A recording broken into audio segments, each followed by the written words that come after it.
Welcome back, True Seeker.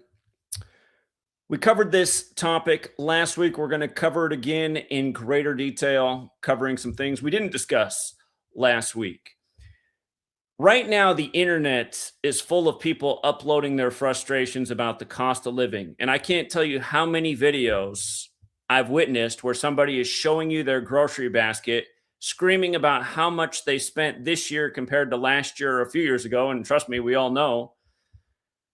But then their cart looks just like this. And this is pretty much what I see every time I go to the grocery store. I can't believe the things people are putting in their cart. Look at what's in there. An overpriced frozen DiGiorno. A DiGiorno is a toxic medley of things that don't need to be in your mouth or in your gut. Shouldn't be in the cart. And it costs way too much right now. You can literally buy pizza at Domino's for cheaper than a DiGiorno right now. So just think about that. And it's not that Domino's is good for you either, but I'm just saying there's no reason to be buying DiGiorno. It costs more than the pizza at the store. Not an item to buy right now.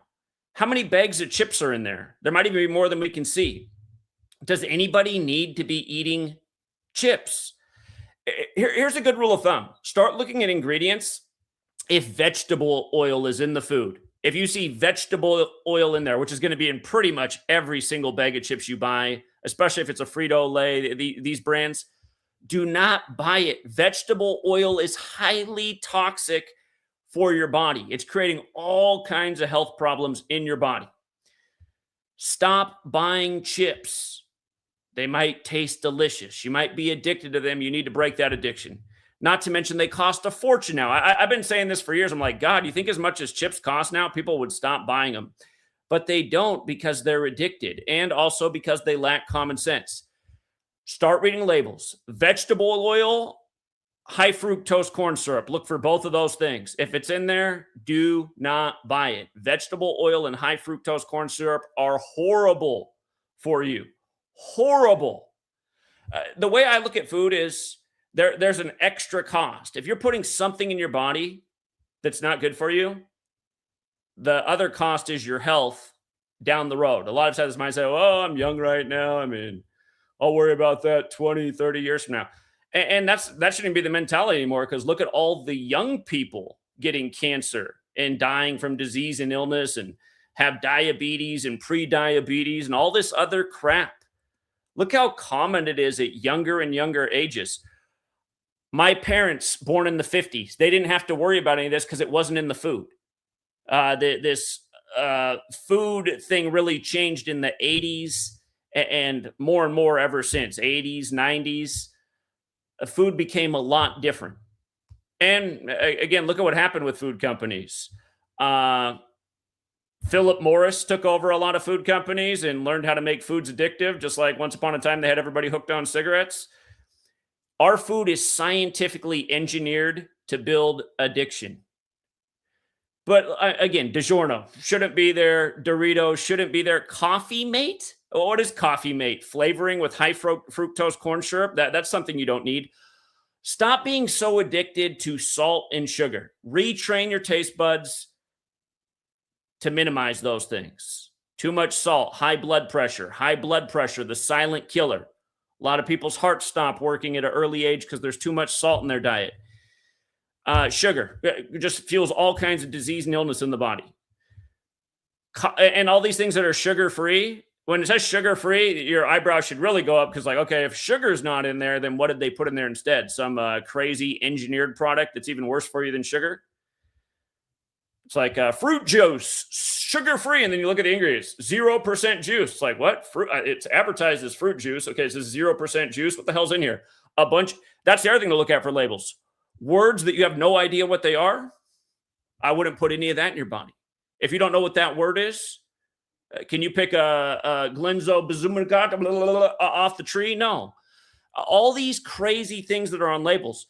And I even forget what it is now. I know it. It was shortly after I graduated from college, which was May 5th, 2005. Easy day to remember, 555.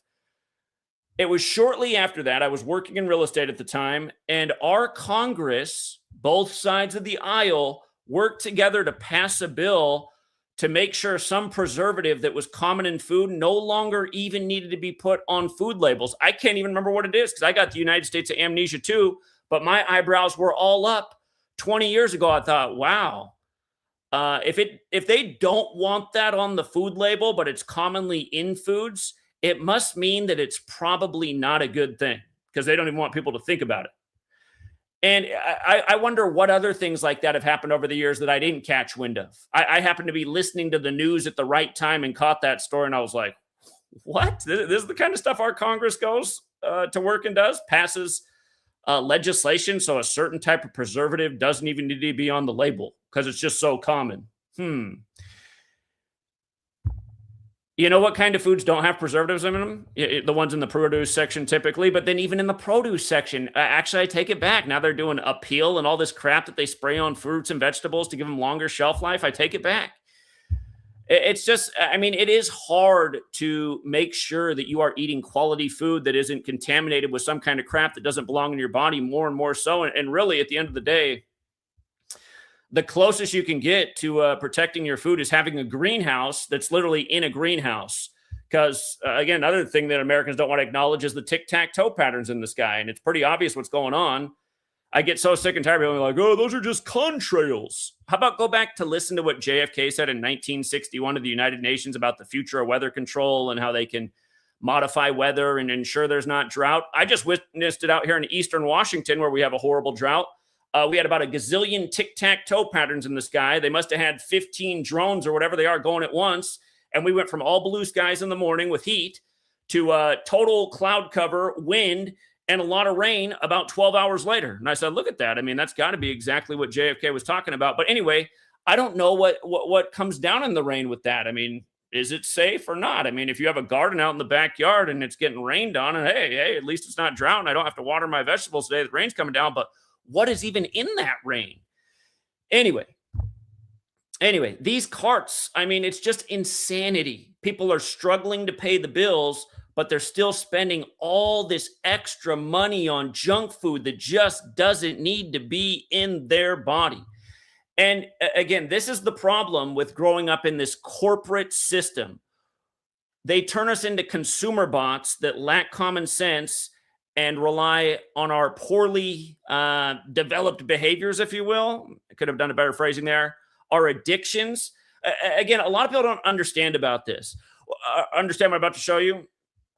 People used to call me a communist when I was younger. I was studying these things as a teenager, and I created a group when I was in college called Profit Over People. And it wasn't because I thought profit should be over people, but just because that was the problem I saw. And that's what I wanted to bring awareness to, that we live in this world where profits are more important than people.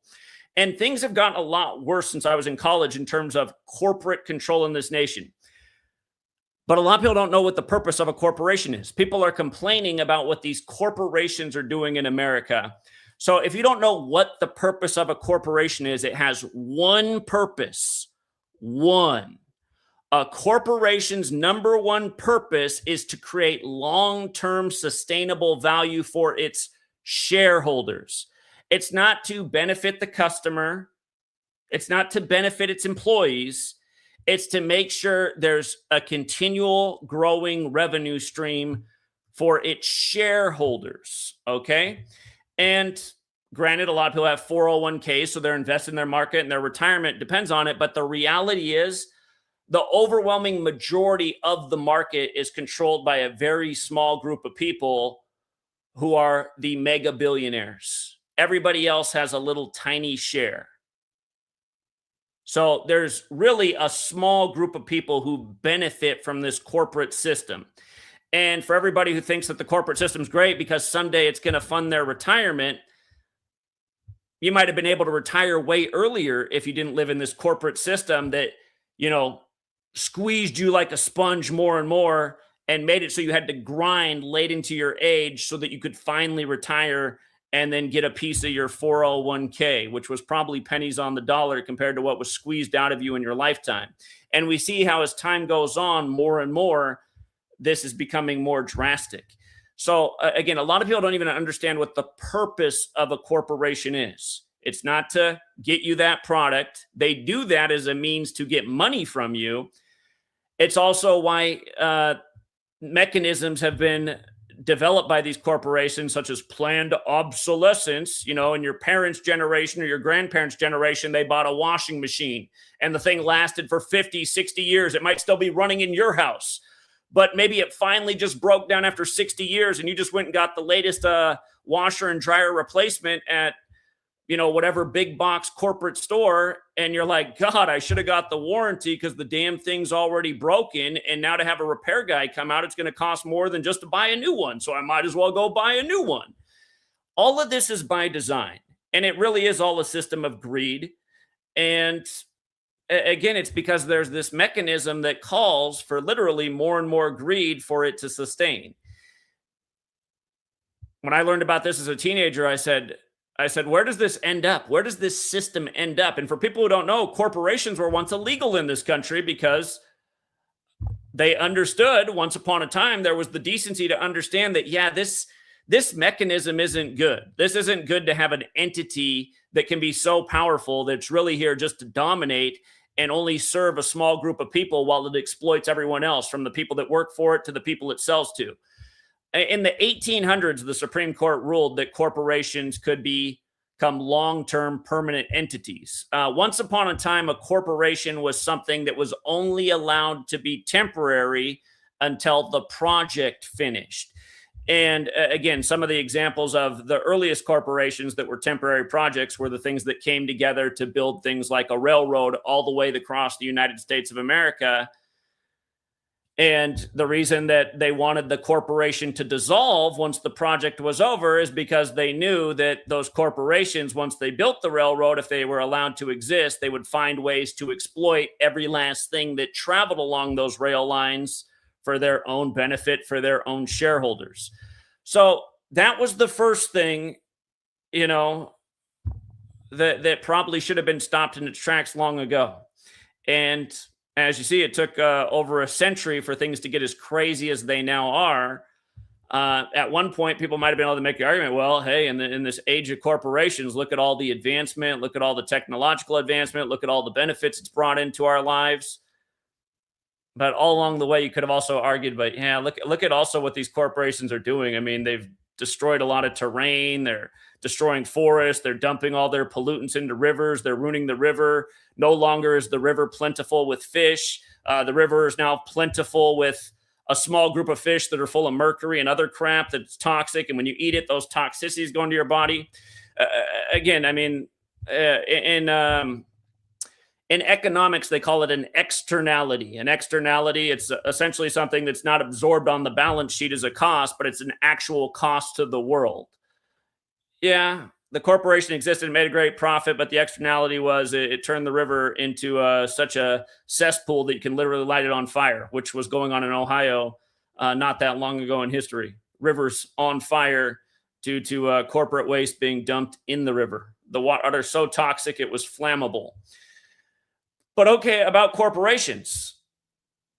Again, they're here to dominate. So once upon a time, there was quite a field of corporations. You know, back in the 80s, there were probably 20 large corporations that controlled agriculture in America by and large.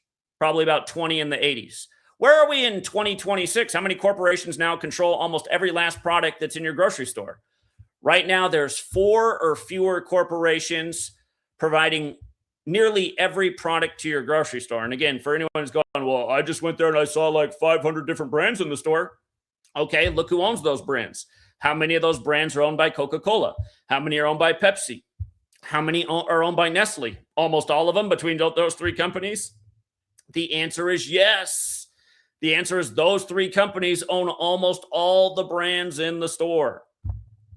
You know, here's Coca-Cola, and then here's a tree off of Coca-Cola with the million different brands they own, right? Just like Disney. Disney's this thing that owns a million different things too.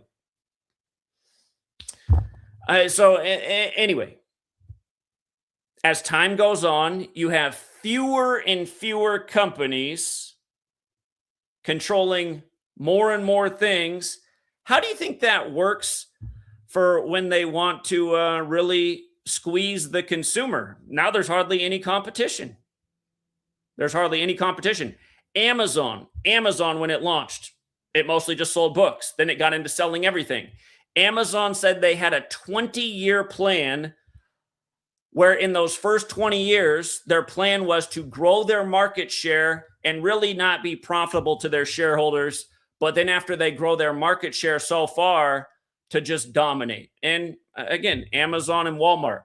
How many Americans buy almost every single thing from either Amazon or Walmart? And if you wanted to add a third one to the list, Kroger, who's the biggest grocery company in the nation.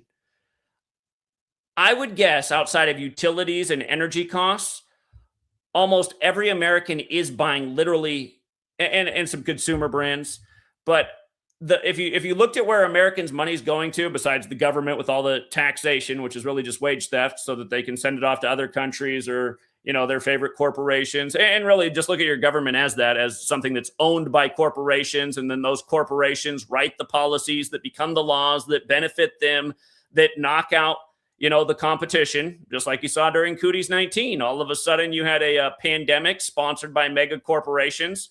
Again, if you're watching the news, Anderson Cooper, who takes it up the poop chute, he went on a real rant about how you're not a real man. You're not a real man unless you got the shot. And then his rant ends, and it literally goes to sponsored by Pfizer, sponsored by Moderna. It's just like, look at this shit, man.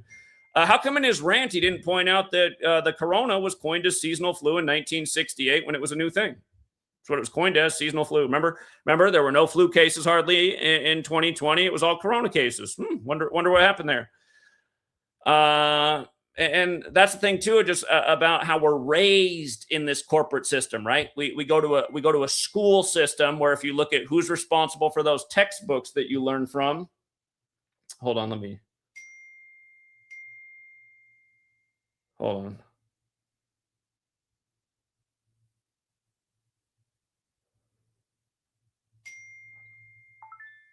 All right. Shoot. Okay. All right. Sorry. Family stuff. But again, Cooties 19. We're raised in this corporate school structure that again, these textbooks that are literally bought and paid for by the same corporations that rule over us, giving us the information they want us to have to grow up to be the consumer bots that we are, the useful idiots that we are. All of us learn the same things in slave school, especially in the internet age.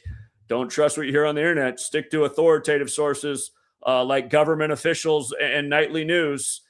And again, how laughable is that to be listening to your government officials and your nightly news? Literally, no one out there listening has ever heard the news tell them anything useful in their lifetime. Not one time. It was all fear mongering. It was all bullshit. It was all stuff to depress you and make you go out and buy the pharmaceutical drugs that fill up all the advertisements for the nightly news. That's why 2/3 of Americans are on some kind of pharmaceutical drug right now. And it's probably more. I mean, that's data from a decade ago. It's probably even worse than that now, especially with everything going on. And by the way, for people who are younger, I mean, I was born in 1983. I remember around the time I was 10 years old, early 90s, I was just so dumbfounded by what was going on. Just pharmacies popping up everywhere, just pharmacies popping up everywhere. And I was like, why is there a pharmacy on almost every corner now? I mean, I can't ride my bicycle for a mile without running into a pharmacy. And what is interesting to look back at is that is the same time in history that they were phasing out smoking, making it very hard to smoke anywhere. When I grew up, they'd ask you, do you want to sit in the smoking section or the non-smoking section? Which was kind of a joke because the whole restaurant smelled like smoke. I guess the non-smoking section, but what's the difference? But the one thing I noticed from growing up is when people smoked, they were constantly outside in circles, bumming a cigarette, lighting each other's cigarette, having a conversation, talking about things. I don't remember America being nearly as fat. And I do know that a lot of people do smoke to calm their anxiety. So it seems like there was a trade-off with cigarettes and pharmaceutical pills. And obviously cigarettes aren't great for you. I do know that if you roll your own, that's a lot healthier than buying the store-bought ones that are full of rat poison and all the other crap they put in there. for all you smokers, I would really roll your own cigarettes. I'm telling you, my grandmother lived deep into her 80s, just horrible lifestyle, smoked probably, I don't even know, probably smoked 50 cigarettes a day her whole life, but she always rolled her own. And I'm pretty sure had she not rolled her own, she would have died a lot sooner. Like my aunt, who barely made it to 60 along with her husband. They both died right around 60, and they both smoked and drank like crazy. But if I remember right, they both bought, well, did Camel go out of business? I know my uncle smoked Camels, and I think his wife smoked Marlboros, but it doesn't matter. They just bought the store package kind. Anyway, it did seem like when society smoked, it was a healthier society. It was a more social society. People looked more fit. I think cigarettes, I don't know, pharmaceutical drugs. It's a bad look for America, because here we are 30 some years later, since pretty much smoking was largely phased out. The country is sicker than ever before, fatter than ever before, more depressed than ever before. It probably would have been better off if we could have done without the smoking and the pharmaceuticals. But I'm just saying, from growing up and witnessing life, it looked better when people were smoking. Anyway, coming back to right now, at this day and age. Hold on, let me check something here.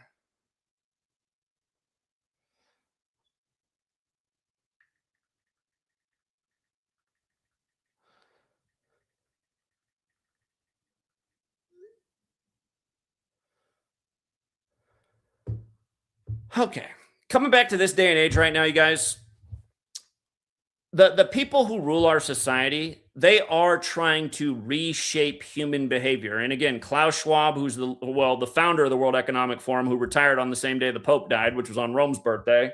Again, he said, what was it, June 30th, 2020? He said, "You'll own nothing and be happy." And people should have taken notice. A lot of people were still sound asleep at that point. They didn't know who the World Economic Forum was. They didn't realize that they were the main sponsor of the Cooties 19 simulation on the same day the military World Games began in Wuhan, China, 1 month before the outbreak of Cooties 19 in Wuhan, China. But people should have taken notice when he said, "You'll own nothing and be happy," because you had to ask yourself, well, how are they going to do that? Obviously, to make sure people own nothing, they're going to have to make things a lot more expensive.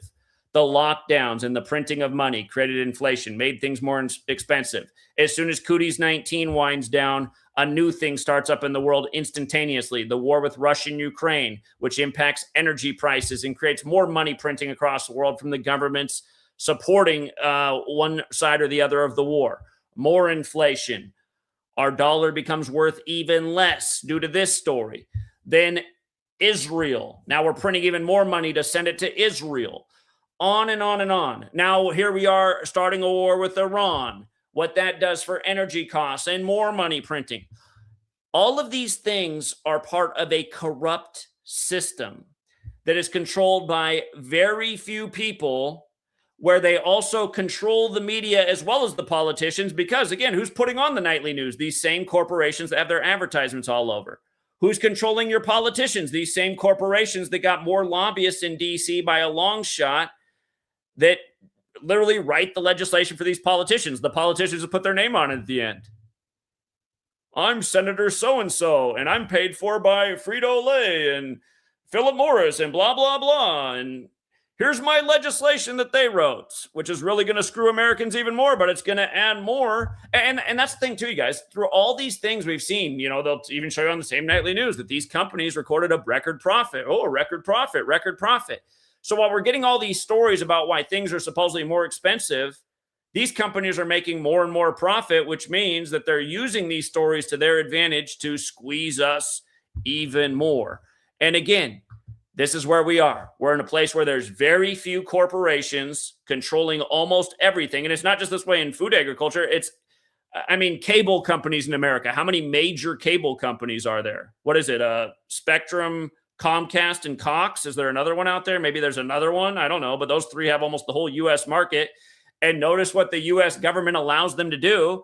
It allows them to say, okay, Comcast gets this market. Spectrum gets this, Cox gets this, so they don't have to compete with each other. I thought we're supposed to be a nation of anti-monopolies. Every cable company has a monopoly in their market, so they have no competition, so they can rake us over the coals for what it costs to have an internet connection. And see, really, this is also on us too, because we're not resisting. We're going along with it. Here, case in point, people are complaining about food bills while they're buying all this junk food. So they're keeping these greedy companies.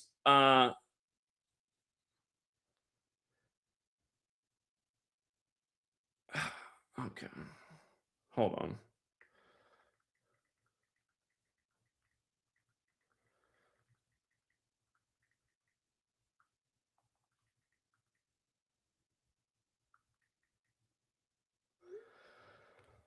Okay. But yeah, I mean, that's the thing. We have the right as consumers to say no and not support these companies, cancel our cable. All these people complaining about how they can't afford their bills. I noticed they're all uploading to the internet, which means they have a smartphone still. They're paying the expensive phone bill. You know, this guy right here is paying his expensive phone bill. Uh, all this junk food in his cart. And I heard him in the video say that he's going more and more in debt. He's having to put it on his credit card. So should he be minimizing every last thing you don't need to do if you're going more and more in debt and you're having to pay more and more interest on your credit card? So those Doritos, I mean, what do you pay? $5 per bag, plus he's going to pay what, the 20% interest on his credit card? And if he doesn't pay it off in a month's time, I mean, if over the course of the next year he still hasn't paid off those Doritos, that Dorito bag is probably going to end up costing him $50. And that's the problem about going to slave school, right? They don't educate us on how dollars and cents work and why you don't want to be paying 20% on your credit cards.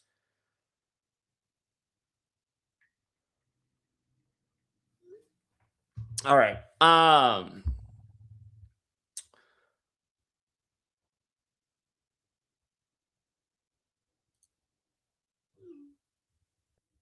Yeah. So anyway, it's just time for people to get smart about things and really cut the fat. I mean, if you're this guy, is it worth paying all these bills to go further and further in debt? No, it's just stupid. It's just a stupid thing to do. If you're in debt and the only way you can pay for things is with a credit card going further and further in debt, you should cut every last thing you don't need. You shouldn't have Netflix. You shouldn't have any of these subscriptions that you don't need. You shouldn't have any of that shit in that grocery cart. I don't see, and I even see the chicken he has. I can tell that's not the organic kind. I wouldn't even be, listen, that's the thing. That's the other thing you need to do. I know organic chicken costs a ton right now, but what he has is probably this new 3D printed chicken. Seriously, they're doing that now. 3D printed chicken, meat in the store that doesn't even come from an animal. It's grown in a lab using the latest technology. But if you're going to eat chicken breasts, what I'd be buying is the organic ones. And he's saying, oh, I can't afford that. They cost way more. Well, get rid of the Doritos, the DiGiorno, the Coffee Mate, the Raisin Bran. It looks like he's got a package of Hershey's. He does. He has a package of multiple Hershey bars. Eat less, America. Eat less and eat higher quality. And also learn to buy what's on sale. Learn to be thrifty and go to the number one market. Buying off-brand. A lot of Americans think that like it's like poor taste to buy the off-brand one. Look at the ingredients. Case in point. Here's a guilty thing that I have to buy. I get migraines, so Excedrin migraine, right? When I get a headache, I cannot get rid of it unless I take Excedrin migraine. But I don't need the Excedrin brand. The point I'm making is if I go to the store, Excedrin migraine for a bottle is $15. The generic brand right next to it has the exact same ingredients and it's $3. So what's the point of spending $15 on Excedrin migraine when I can get the exact same thing in the generic bottle for $3? I don't even know how anyone buys Excedrin migraine as long as that option's there. It's like, what is the point of that? You want to spend 5 times for the exact same thing for a different package? It's literally the exact same ingredients. Yeah, just figure. And the thing is, too, these should have always been the way you behaved. See,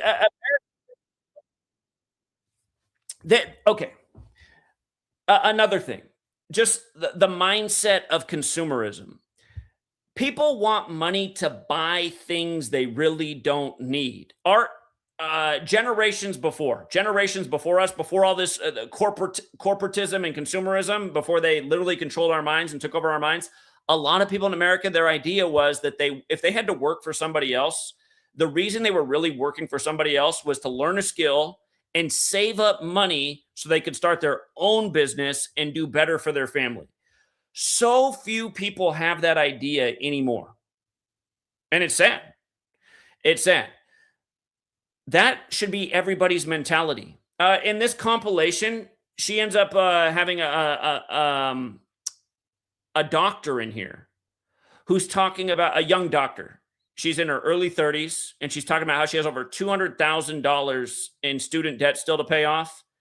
And she says, she doesn't think she's ever going to pay it off, and she's regretting being a doctor. And she's explaining how she might have to cancel her plan this year to go on vacation because she said I forget what country she wants to go to, but she said it was going to be her 40th country that she traveled to this year.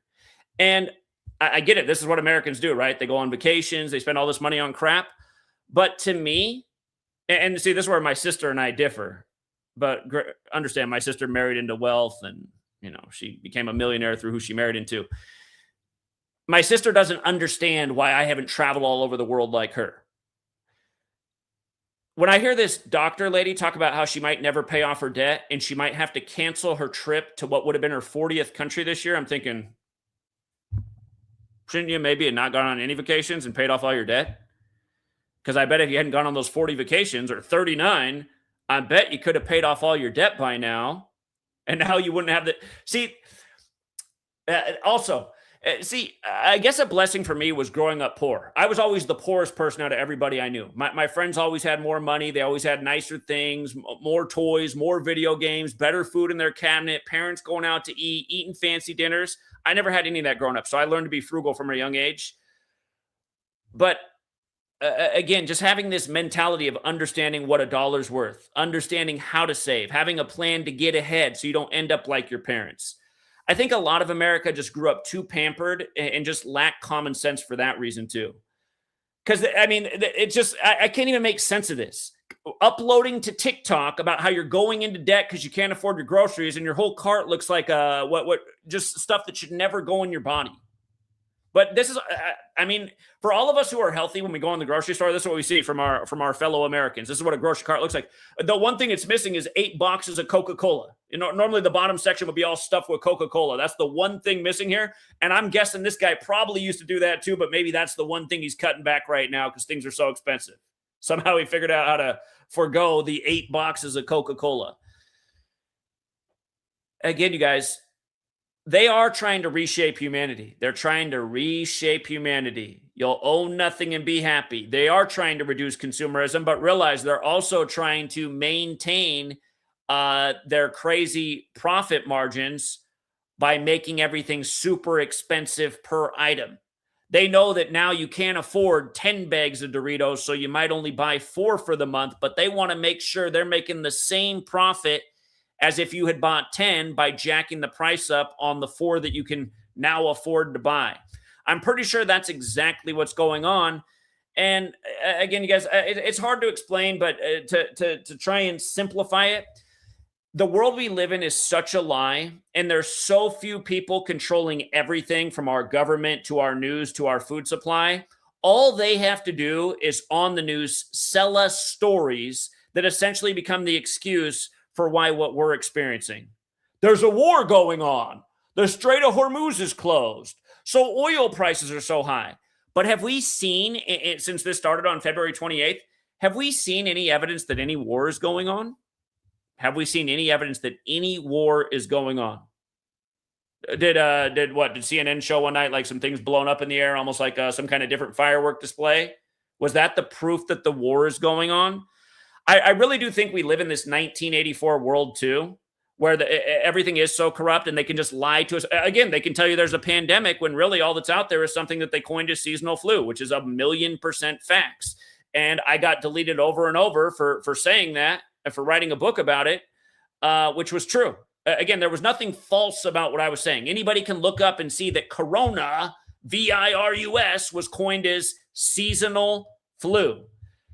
This is what I mean about controlling information, right? And then if anybody's wiser and figures it out and tries to share it with their fellow man, we now live in this age where, hey, the town square where you share information is the internet. And of course, they trafficked us here too. They trafficked us to the internet. But now, that guy knows what's going on. Delete, censored, and before long, it's going to be the new credit scoring system. Oh, yeah, you want to share online information that goes against our narrative? Enjoy this deduction on your lifestyle. Oh, your bank account's all of a sudden frozen. Yeah, this is a civil penalty for, for speaking against the authority. It's like, they made it really hard to enlighten the fellow man at this day and age with the algorithms and the censorship and again, notice you guys, they love this. They love the idiocracy because again, this lady right here, a homesteader journey who's just doing nothing but uploading these videos, these compilations. You can tell she doesn't know anything about anything either. She has like no knowledge about anything. Her commentary on things is just nothing. It's just nothing, but she's, just putting all these videos together of people complaining about every last thing going on in America. But when you watch these videos, you just see there's no knowledge anywhere. It's just people complaining and crying and going, what happened? And the best you can do is, yeah, we all know something's different in America. Something happened. It's like, oh, great commentary. But see, this is allowed to do well. She's allowed to get views and have a successful channel because she doesn't have any insight on anything. She doesn't have anything to educate about and make people wiser. So it's okay to cry and complain and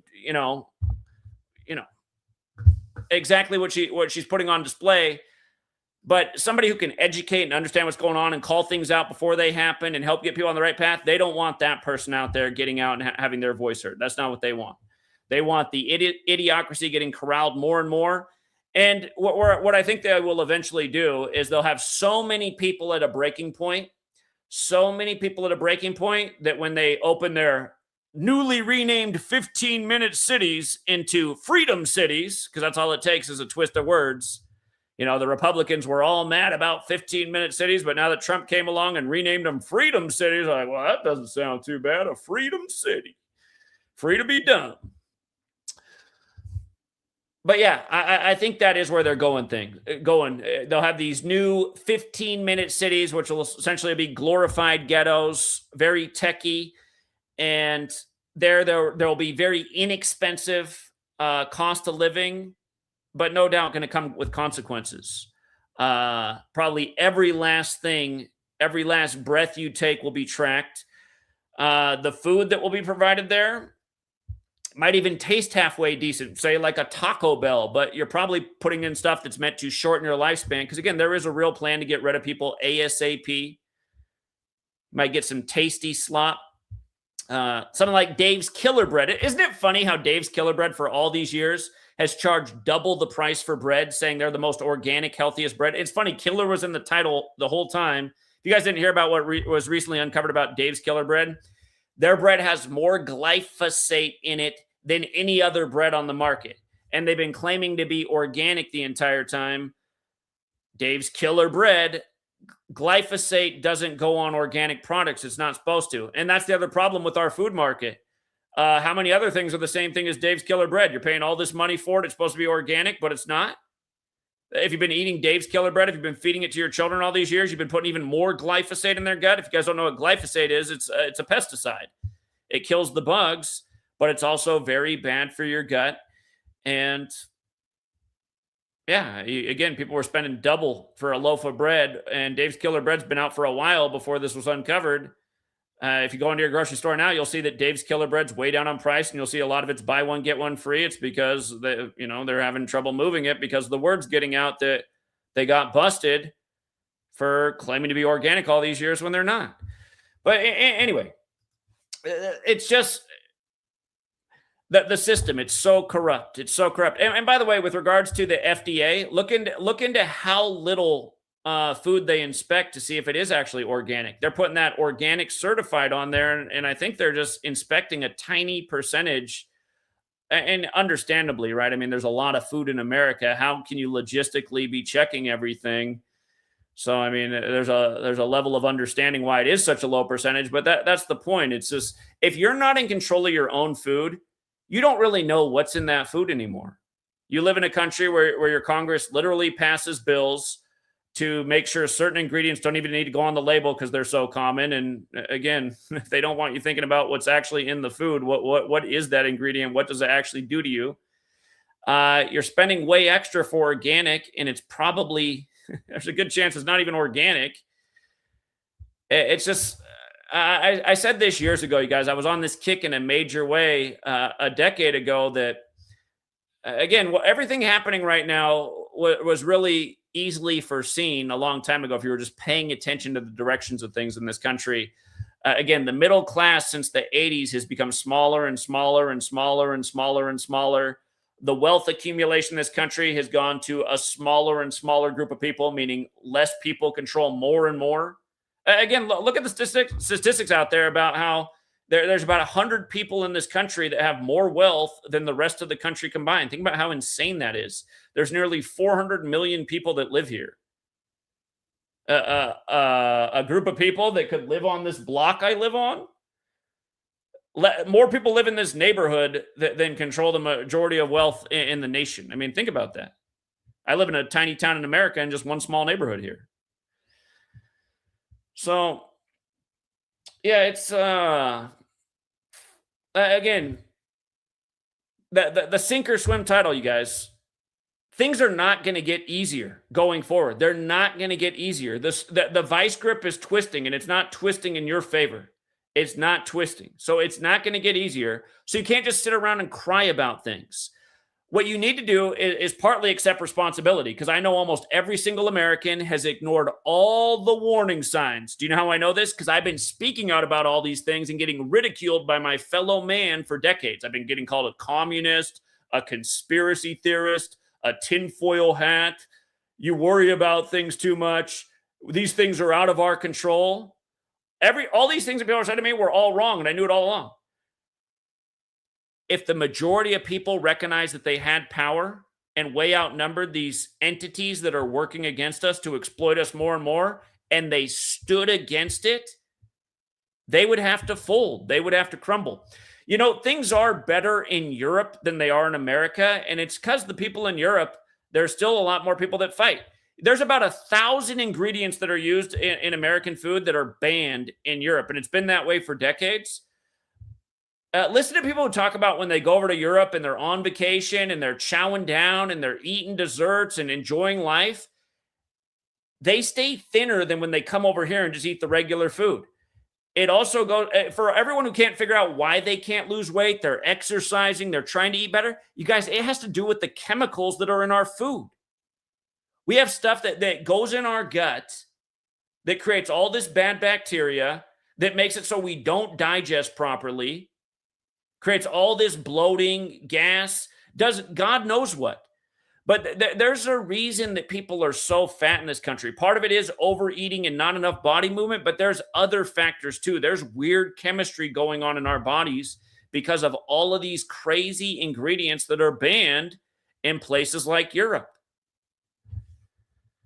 So yeah, again, the only way that the vice grip will loosen, because again, there is a vice grip being squeezed that's squeezing us more and more. The only way it will loosen is if people revolt. But I can't count on that. The average American is not trained to revolt. They're trained to just go along to get along.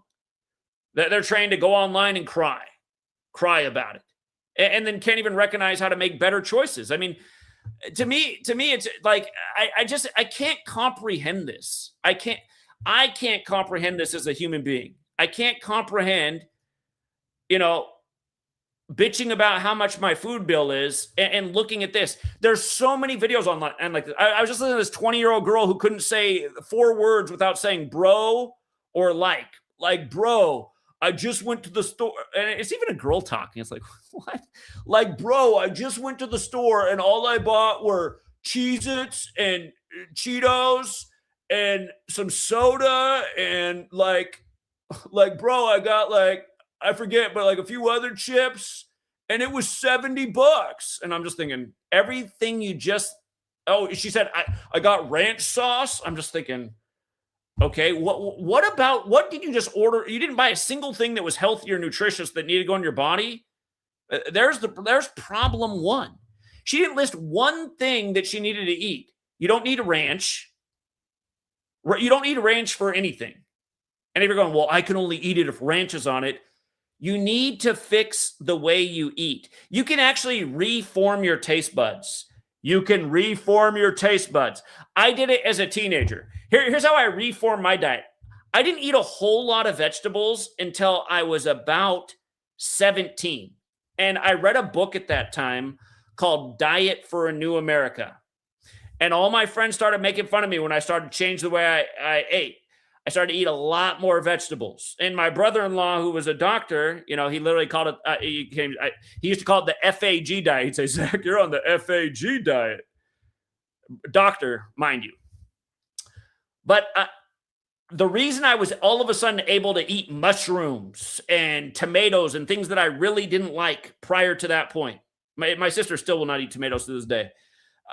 Broccoli, just a lot of things I really didn't like up until that point. All of a sudden, I not only ate them, I wanted to eat them.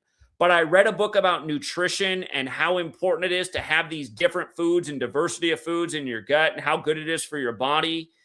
And, the other thing that was nice is I started seeing my complexion got really good. I mean, I'm in my 40s now, but girls were like, you got the nicest skin. What are you doing with your skin? What are you putting on your face? And I said, I'm not putting anything in my face. It's what I'm putting in my mouth. But yeah, you are what you eat. And it drives me nuts now to see this carnivore diet and stuff being promoted. There might be some benefits to that, but I can't imagine that just putting meat in your body's good. There is a lot of healthy gut bacteria in fruits and vegetables, getting a diverse assortment. Diversity is the spice of life. There's so many crazy diets being promoted. But the point is, what made me want to eat those things and put them in my mouth was understanding that I needed to do that if I wanted to be at optimal health. If I wanted to be a healthy person, fight disease and illness, making food my medicine, I said, okay, I got to start doing this. I always thought mushrooms were disgusting. I was like, because I learned in school, mushroom was fungus. That's why I was like, ugh, fungus. You think about stuff between your toes, right? Ugh, why would I want to put fungus in my body? But no, it's wrong. It's just look at it as this wondrous food that really does put good nutrients in your body where it needs to be. Mind over matter. And also a mushroom can be kind of squishy and weird. And by the way, if you really can't eat those things at first, blend them up. Blend them up. If you blend up a whole bunch of veggies, right? A whole bunch of veggies that maybe you don't like to eat. If you blend them up and you put a banana in there, right? And a banana is not necessarily the greatest thing. And by the way, it's better to eat bananas when they're not that ripe because the riper they get, the more sugar content. And it's interesting how a sugar content can grow in a banana based on how ripe it is. But when it still has some greenish in there and it doesn't have as much flavor either. But anyway, the point is, if you're learning to eat healthy things and you just can't do it, blend it up. And I'm telling you, just blend up all this crap that you don't want to eat. You don't want to eat mushrooms. You don't want to eat kale. You don't want to eat any of this. Blend it all up and put a banana in there.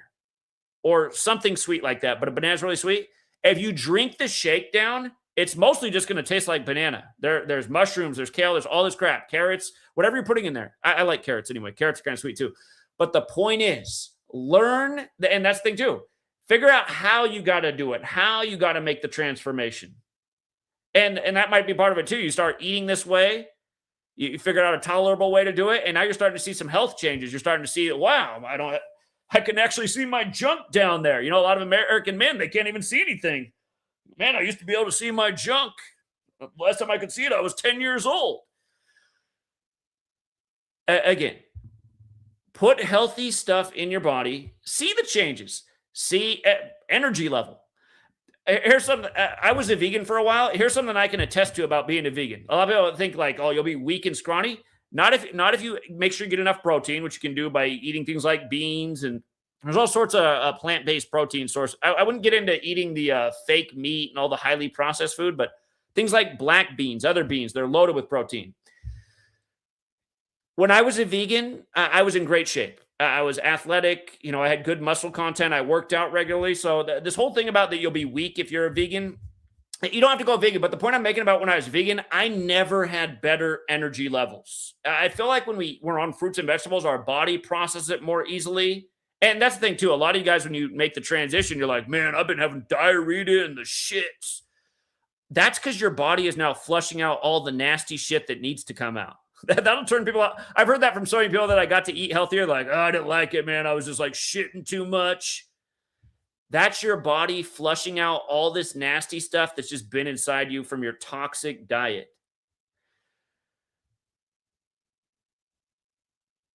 Anyway, I just know that when you're vegan, a lot of people experience it. Your energy levels are really good. Your energy levels are really good. You have more energy. If you don't get enough calories, though, it can be you got to make sure you have the right calorie balance. So, if you're not getting enough protein, you can get weak and scrawny. So you got to make sure you're eating protein sources. Some people go vegan and then they think being vegan is eating Doritos and you know that's not being no. You got to eat healthy foods, and you don't have to be vegan. I'm just making the point. I learned to eat a lot of vegetables at once by transforming my mind. For everybody out there right now, a lot of people need to transform their mind in the way they look at everything.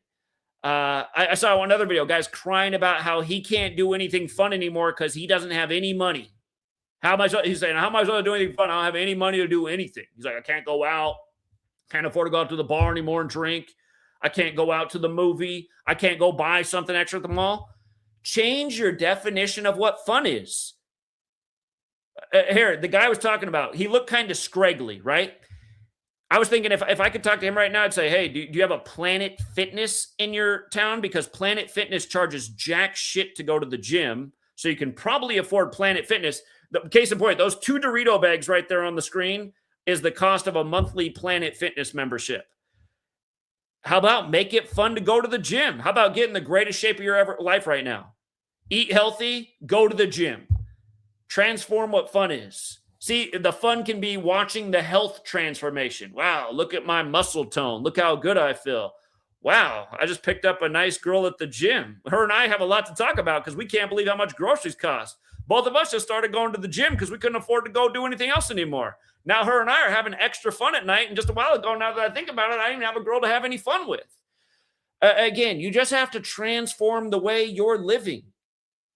There's options out there. How about pick up reading? Hey, there's the lost art, reading. Go to the library. You know what? Your tax money, it goes to libraries. I bet you can have a library in your community. I don't like to read. Well, I don't know. Maybe learn to like reading right now. I made a lot of transformations in my life when I was a teenager. I didn't like to eat vegetables. I read a book about why I should eat vegetables. I said, this makes a lot of sense to me. Let me try it out and see what happens. I realized all kinds of benefits. 9/11 happened. I found that I was a social outcast. Nobody wanted to talk about how suspect 9/11 was and how easily we just got drug into a war when my generation at that time was being told there'd probably never be another war in our lifetime. Again, all the recruiters, that was the line back then. Great time to sign up. This is the end of the 90s, early 2000s. I graduated from high school June of 2001. There'll probably never be another war in your lifetime. Perfect time to sign up and get in the military. We'll pay for your school, all kinds of career opportunities. Had I taken that advice, man, I would have been doing so many tours, I might not even be alive. I might not even have any limbs. I might be on a Tunnels to Towers ad. But yeah, I realized that I just felt like a social outcast because everyone thought I was an asshole for questioning 9/11, which everyone should have questioned. It's part of why we're where we are today, too. Not questioning the biggest lies of our lifetime got us to where we are today. I remember watching 60 Minutes back then, and 60 Minutes showed all the corporations that were taking advantage of the troops in 9/11. Coca-Cola was charging the U.S. taxpayer almost $20 per soda can. The taxpayers were paying the Coca-Cola Corporation $20 per can so they could send it to the troops. Ask yourself, why is this even allowed? Why is this allowed? Oh, we already got the answer, right? Because the politicians that allow it are owned by Coca-Cola. That's why. How did Coca-Cola and all these companies get to be so powerful and own almost the whole agricultural society? The whole agricultural system, I should say. Easy, because of shit like that. Because they were allowed to charge the taxpayer $20 per 12-ounce soda. What was the going rate for a Coca-Cola in 2001? I mean, I have never really drank soda, but it was cheap, right? I mean, you could get a big case of soda, probably 30 sodas in there, and it was at the store? What was it, $4, $5 maybe? I know back then a vending machine soda was 60 cents. I know then it was 60 cents. I can think about that just at the school. 60 cents for a soda. If you bought it in the case, though, it was way cheaper at the grocery store. It probably was $4 or $5 for 30. But all of a sudden at that time, now the taxpayer's paying $20 per can to send it to the troops in Iraq.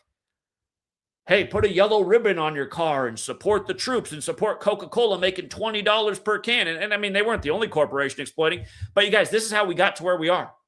And you know what? I was that person back then, like bringing that up to my friends. They'd be like, so what, bro? Bro wasn't as popular back then. They probably just said, bro, so what, bro? So what, bro? Who cares? Who cares? You know, I just met up with my high school friend this weekend. We went to the zoo with our daughters. Always had financial problems. I was just saying this the other day. Still has financial problems. Has to have his parents help him out. And we're the same age. He wanted me to, I brought up, I said, your new house has a deck, right? I said, you got a grill? He's like, yeah. I was like, you want burgers? I said, shouldn't we just grill some burgers at the house? He's like, nah. He was already talking about having financial problems. So, but I told him I'd pick up the food. He's like, nah, go here. This is the best spot for burgers. I'm looking at the menu. Every burger is $20+. I'm like, this is what this guy still does with money with financial problems. He goes out to a place where burgers cost $20+ a piece. And that's not even uncommon. In this little town I live in, the main burger place here, if you buy a burger and a fry, it's about $20 per. So if two people go out and get burger and fries, it's about $40. So it's like crazy. And I always see this place is busy here too. And I'm thinking, God, I mean, insane. If I go to the grocery outlet here and I buy the highest quality burgers, they're always on sale. It's Angus beef, free range Angus beef. 4-pack is usually $7, right? That's still even right now. A 4-pack of Angus beef free range burgers, $7. I buy the fixings. I buy, the buns. There's a decent brand of fries. I can pop those in the air fryer. I can make burgers for everybody for about $20, right? Probably under, close to 20 for everybody.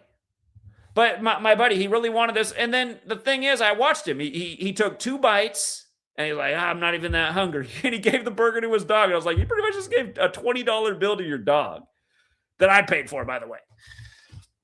And it was the same. I've told you about this friend back in the day. He needed $1,000. I gave him $1,000. A few days later, he wants to go to the fast food spot. He ordered, this is in the early 2000s. He bought so much shit at Taco Bell that day. It was ridiculous. And he doesn't even eat that much. He just wanted to sample everything off the menu. He bought all this food. Hardly ate any of it and then threw it away. And I was like, this is why. So I'm giving you $1,000. And here you are spending it on Taco Bell and throwing almost the whole thing in the garbage can.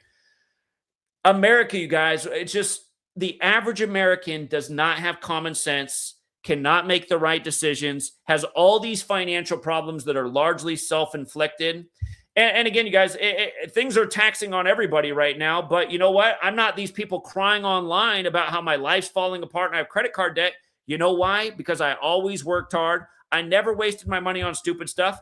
I've always bought what was on sale. I've never wasted my money on the name brand when the exact same thing that's off brand. Why would I ever pay? It could be, like I said, the Excedrin thing. Why would I pay $15 for Excedrin when I can get the same damn thing with an off-brand label for $3? There's so many things like that in life. And think about it.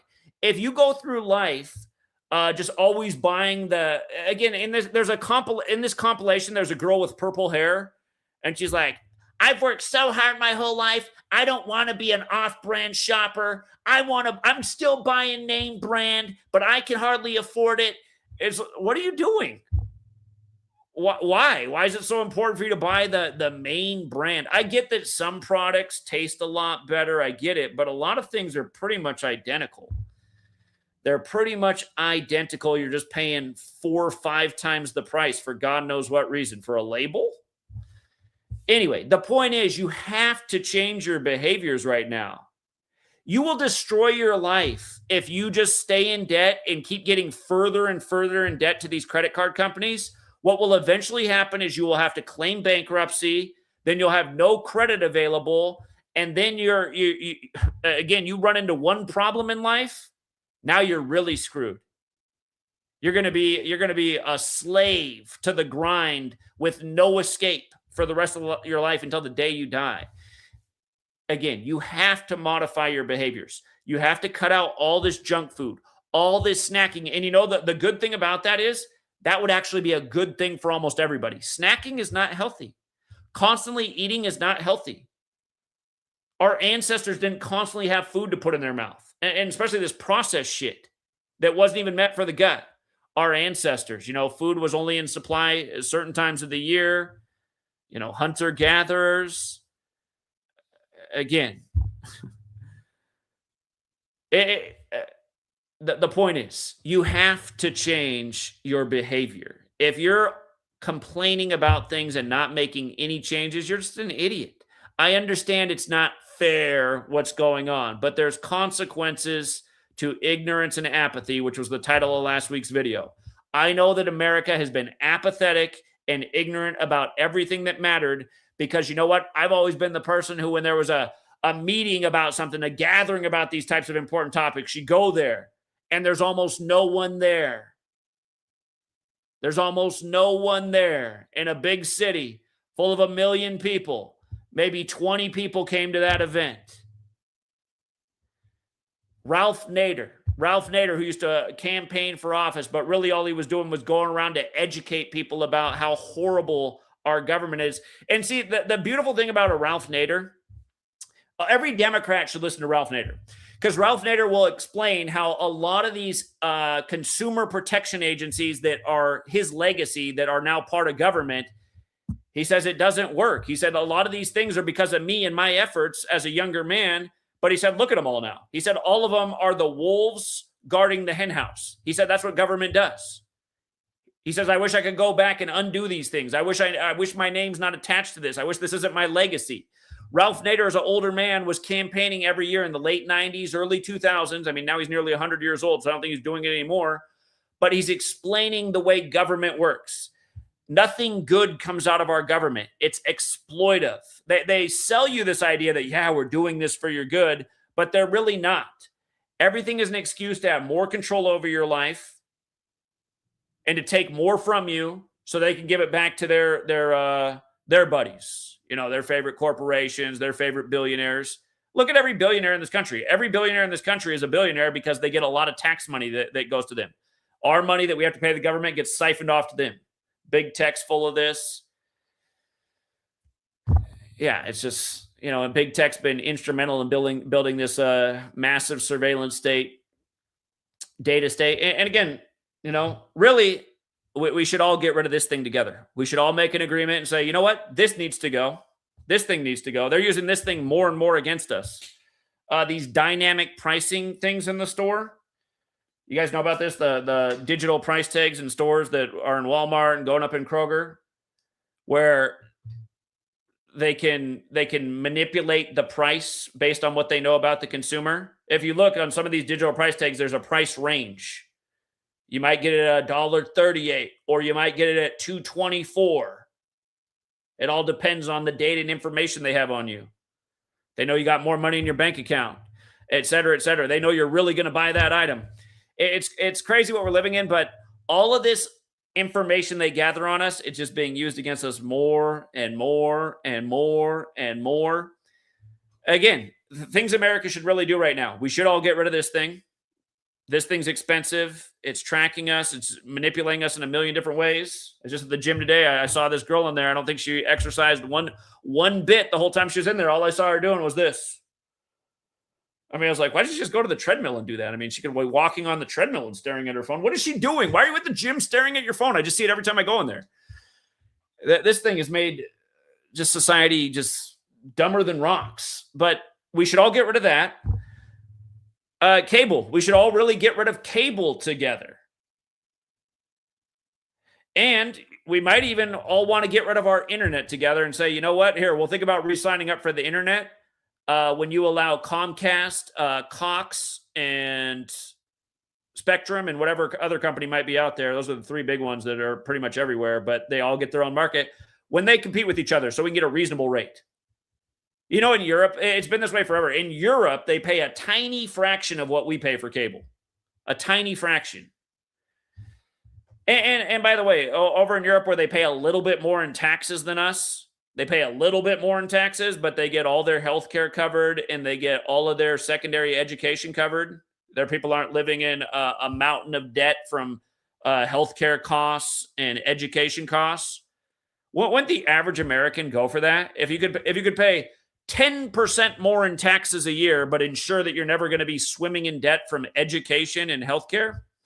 I don't know who wouldn't sign up for that, honestly. Granted, if I could choose either, I'd say, how about just I don't have to pay jack shit in taxes. I can agree to some kind. I can agree to tax. I understand that governments need a little bit of funds to maintain roads. But by the way, in Saudi Arabia, they have better roads than us, and they don't really pay any taxes.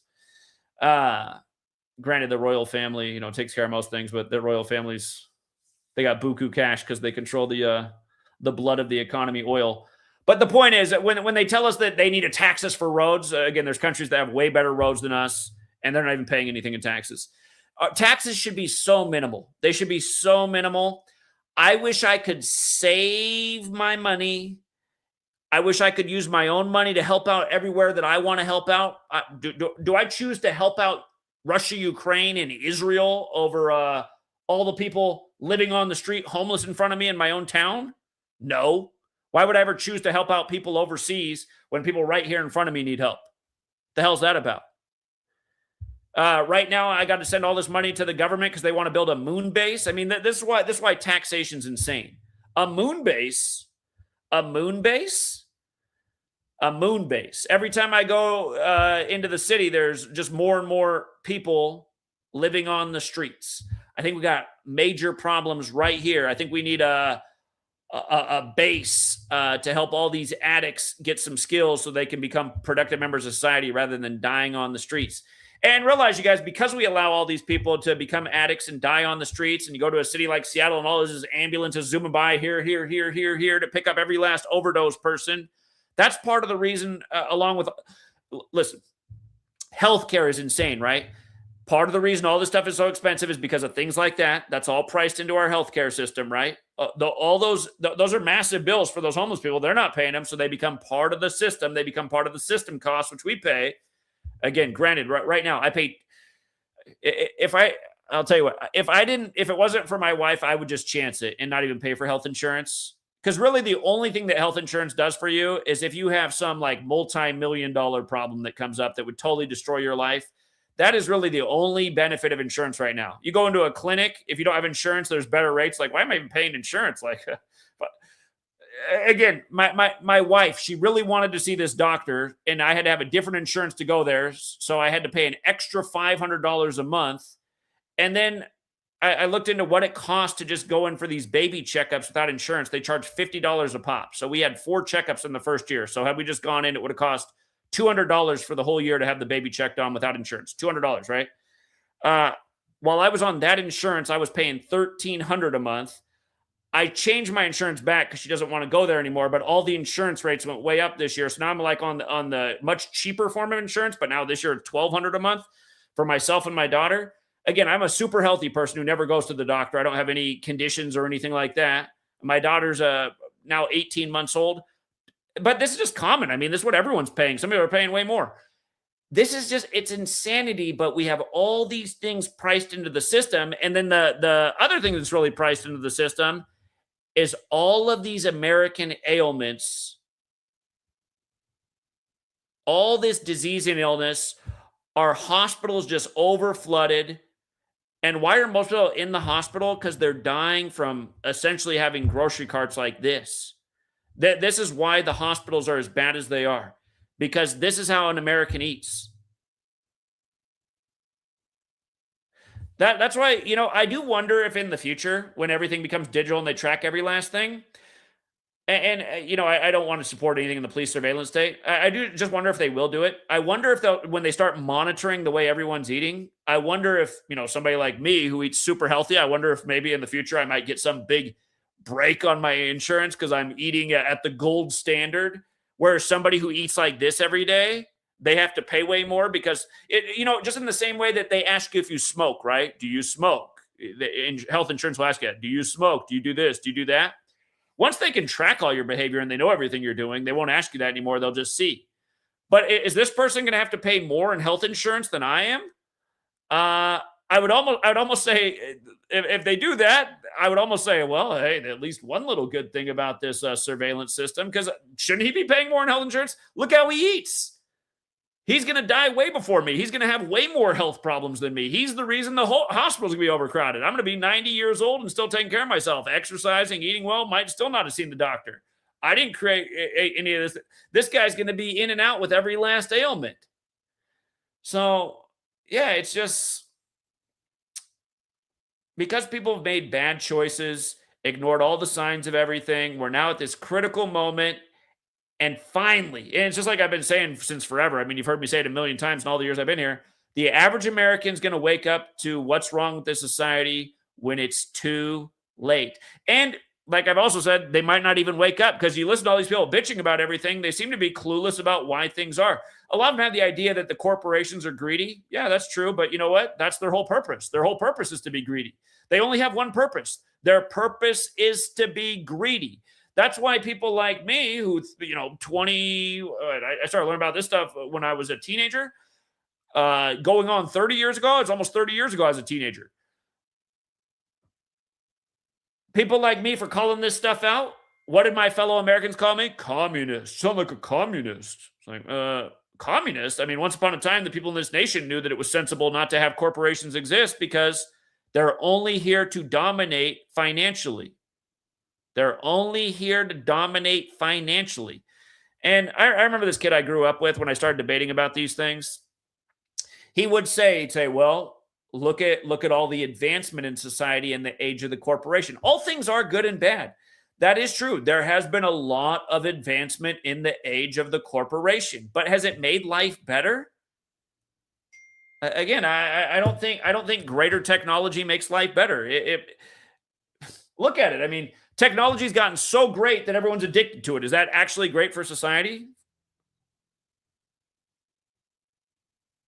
Hold on.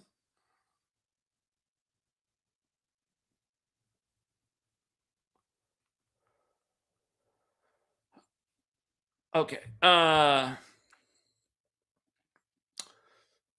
Yeah, I don't think I don't the things that we measure as greatness, the technological achievement, it has not made society better.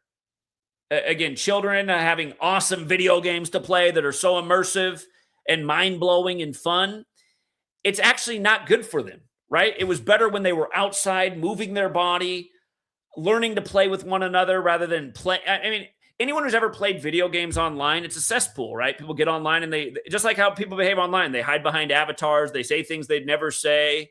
It degrades society. I remember when online video games were a new thing.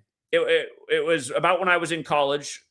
I would say early 2000s. Maybe for people to play more video games, maybe it was before that. But I was noticing that people are starting to play video games online, like Madden online and this type of thing.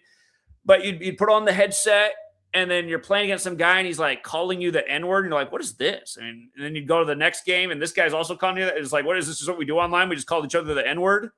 Like, what is this? Like, what? When I'm outside, nobody's calling me the N-word, but I'm online playing video games. Everyone just called everyone the N-word. I mean, this is dumb. Everyone was just longing to call everybody the N-word. So, yeah, it's just the online space. It just breeds all kinds of weirdness and bad behaviors. And again, look at society right now. Nearly half of children obese. I mean, it's insanity. So. Thank you, Tara Jackson, for being a member for 9 months. Thank you, Rick James, for gifting a membership. Shout out to Gematria Sense. I don't track my calories. I always try to just eat less than I think I even really need. And of course, I have a scale. And by the way, you guys, I learned how fast you can put on weight when you're older. My mom, who's very dishonest about her eating habits, I gained 10 pounds in the week she was here. I have a thing about food. I cannot let food go to waste. So if somebody makes something and it's going to go in the garbage can, even if I don't really want to eat that, I'm going to eat it because I feel like I'm creating some kind of sin by putting food in the garbage can. I'm just that way with food. I clean my plate. Even if I don't like it, I'll eat everything on there. But when my mom came to visit the other week, she was just going crazy. She was making all these muffins and cakes and just heavy carb foods. And I kept saying to her, I said, Mom, you're always telling me that you can't lose weight because of some kind of genetic thing. But I said, I know that this is the same stuff you're eating when you're at home. I said, you cannot eat like this. And she's like, what? It's healthy. Blueberry muffins, this lemon cake. It's this pasta dish. I was like, okay, you can have a pasta dish every now and then, but making 2 different pasta dishes in a day, and then the cakes and the bagel sandwiches. You guys, in 7 days of eating the way my mom was making food, I gained 10 pounds. I went from 175 pounds to 185 pounds in a week. And I said, look at that. I said, I didn't expect to gain 10 pounds. But I said, Mom, eating the way you eat, I gained 10 pounds in 1 week. That's insane. Again, you have to be honest about things too. My mom's never been honest about her food intake. Never. Just her whole life. I'd catch. I went recently. I visited her house at her house, and I looked behind the couch, and there was a nearly finished big family size Ruffles bag back there.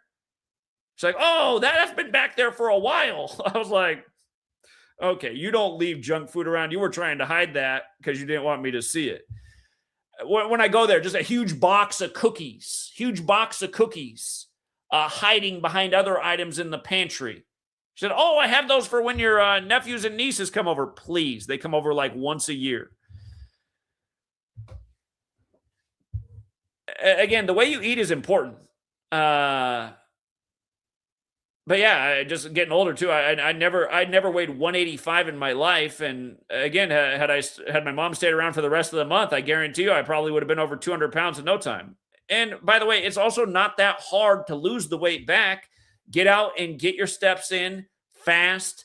You overate for the week, so now control yourself. And by the way, the best way to control yourself is not to have the stuff you're addicted to in the house. Just do not buy it. And right now, there's never been an easier time to not buy things you don't need to buy.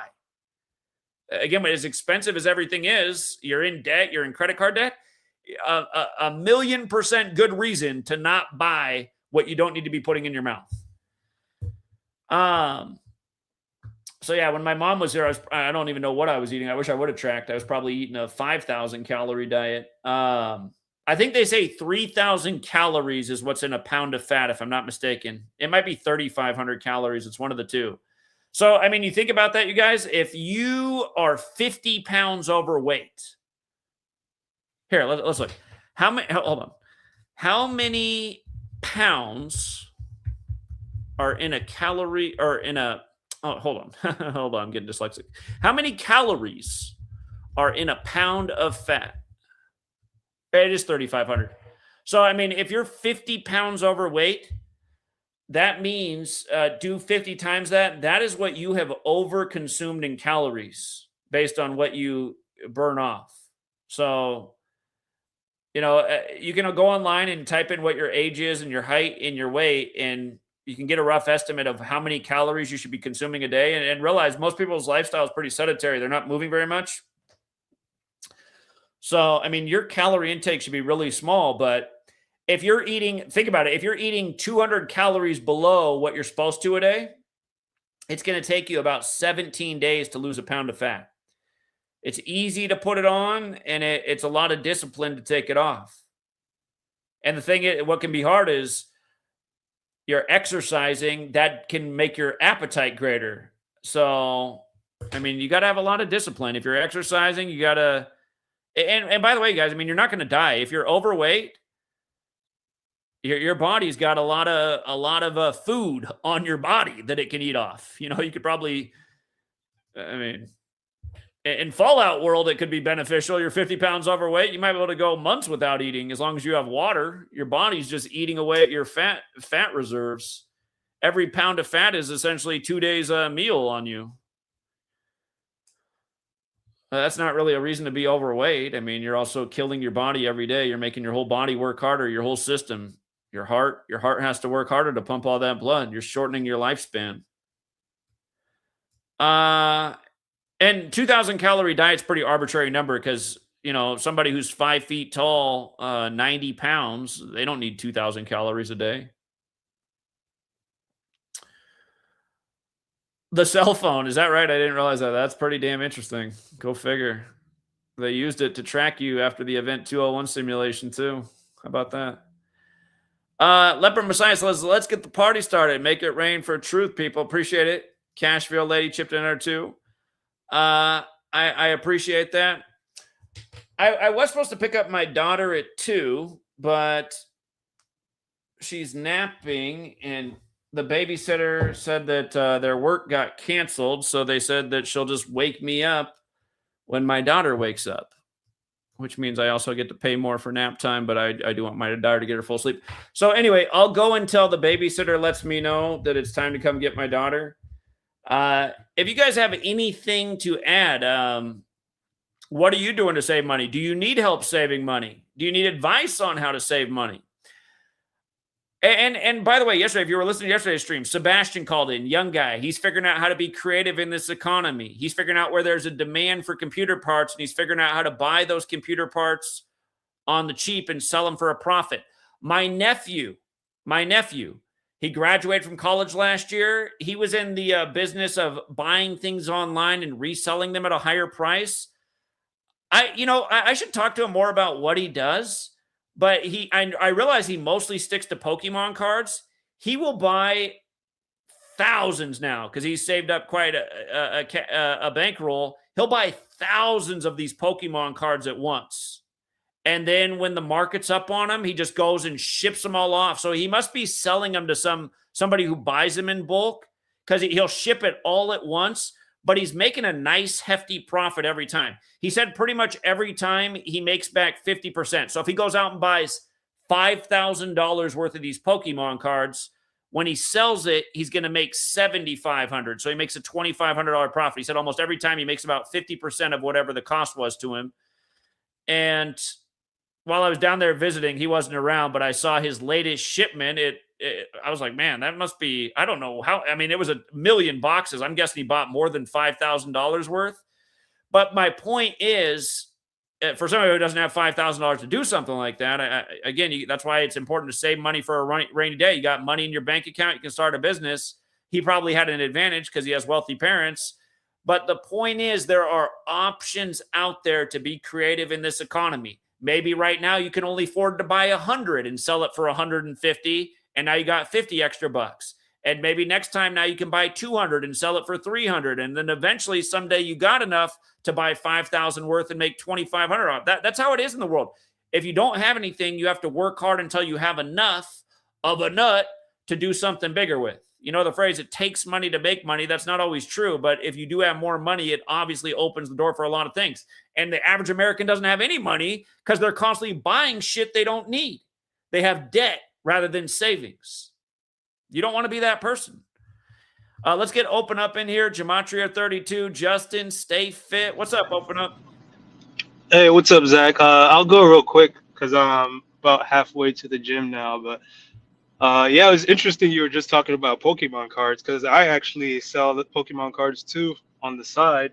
And yeah, it is very profitable. And it's been that way since around COVID time because of when people got locked down for whatever reason. Do you want to share the method? Because I'm guessing you're probably doing something similar to my nephew. Yeah, I kind of stemmed into it. I used to buy and sell sneakers and clothing. That's what he used sneakers. To do.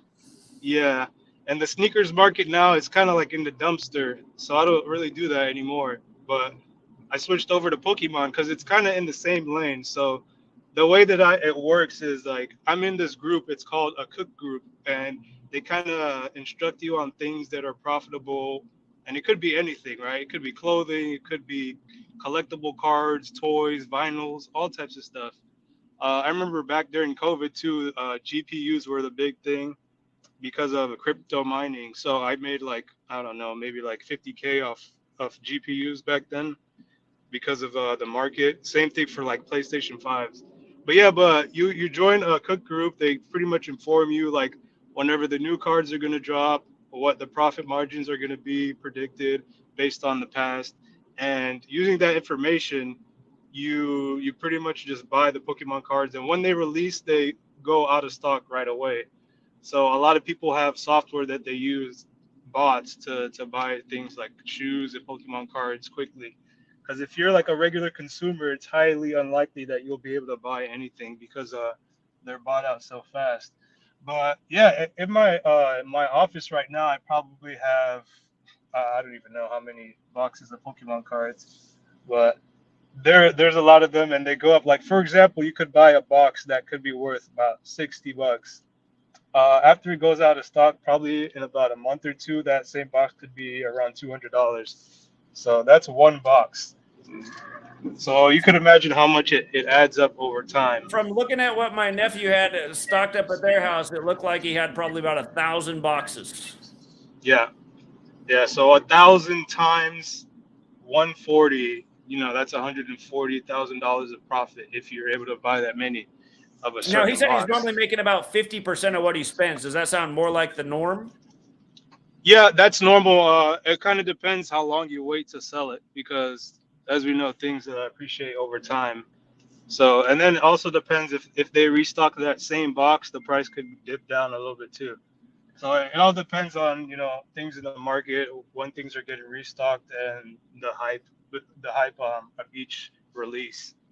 Uh, but the main thing I want to call about is about saving. I mean, to me, it's easy to save money when you're only buying the things you need, right? Like, I don't remember the last time I bought clothes. All of my clothes that I have are old. I don't really buy new clothes. I think working from home helps. I work from home, so I'm only filling up my gas tank probably once a month. So that saves a lot of money. Eating healthy, like I know a lot of people eat out all the time. Uh, you don't need to eat out. You actually probably spend more than if you would buy your own groceries, because all that food that you buy, that's the fast food. All that food is made to keep you hungry. So you're gonna come back like you'll probably eat that and you'll feel bad after a couple hours, but maybe like 30 minutes after you eat, you'll be hungry again. So it's kind of like a setup to be like that. So yeah, there's a lot of easy ways to save money. Buy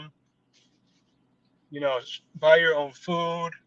Don't overbuy. I mean, a lot of people when they shop with their eyes, right? They see something they like, they buy it right away, and then they'll probably end up not really using that thing. It's not really a good purchase, right? You want to buy things that have good quality and that'll last long and that you'll use.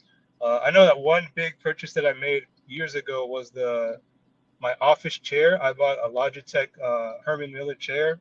That chair is probably like a couple $1,000s, but I probably will never have to buy another chair again because that chair is really high quality.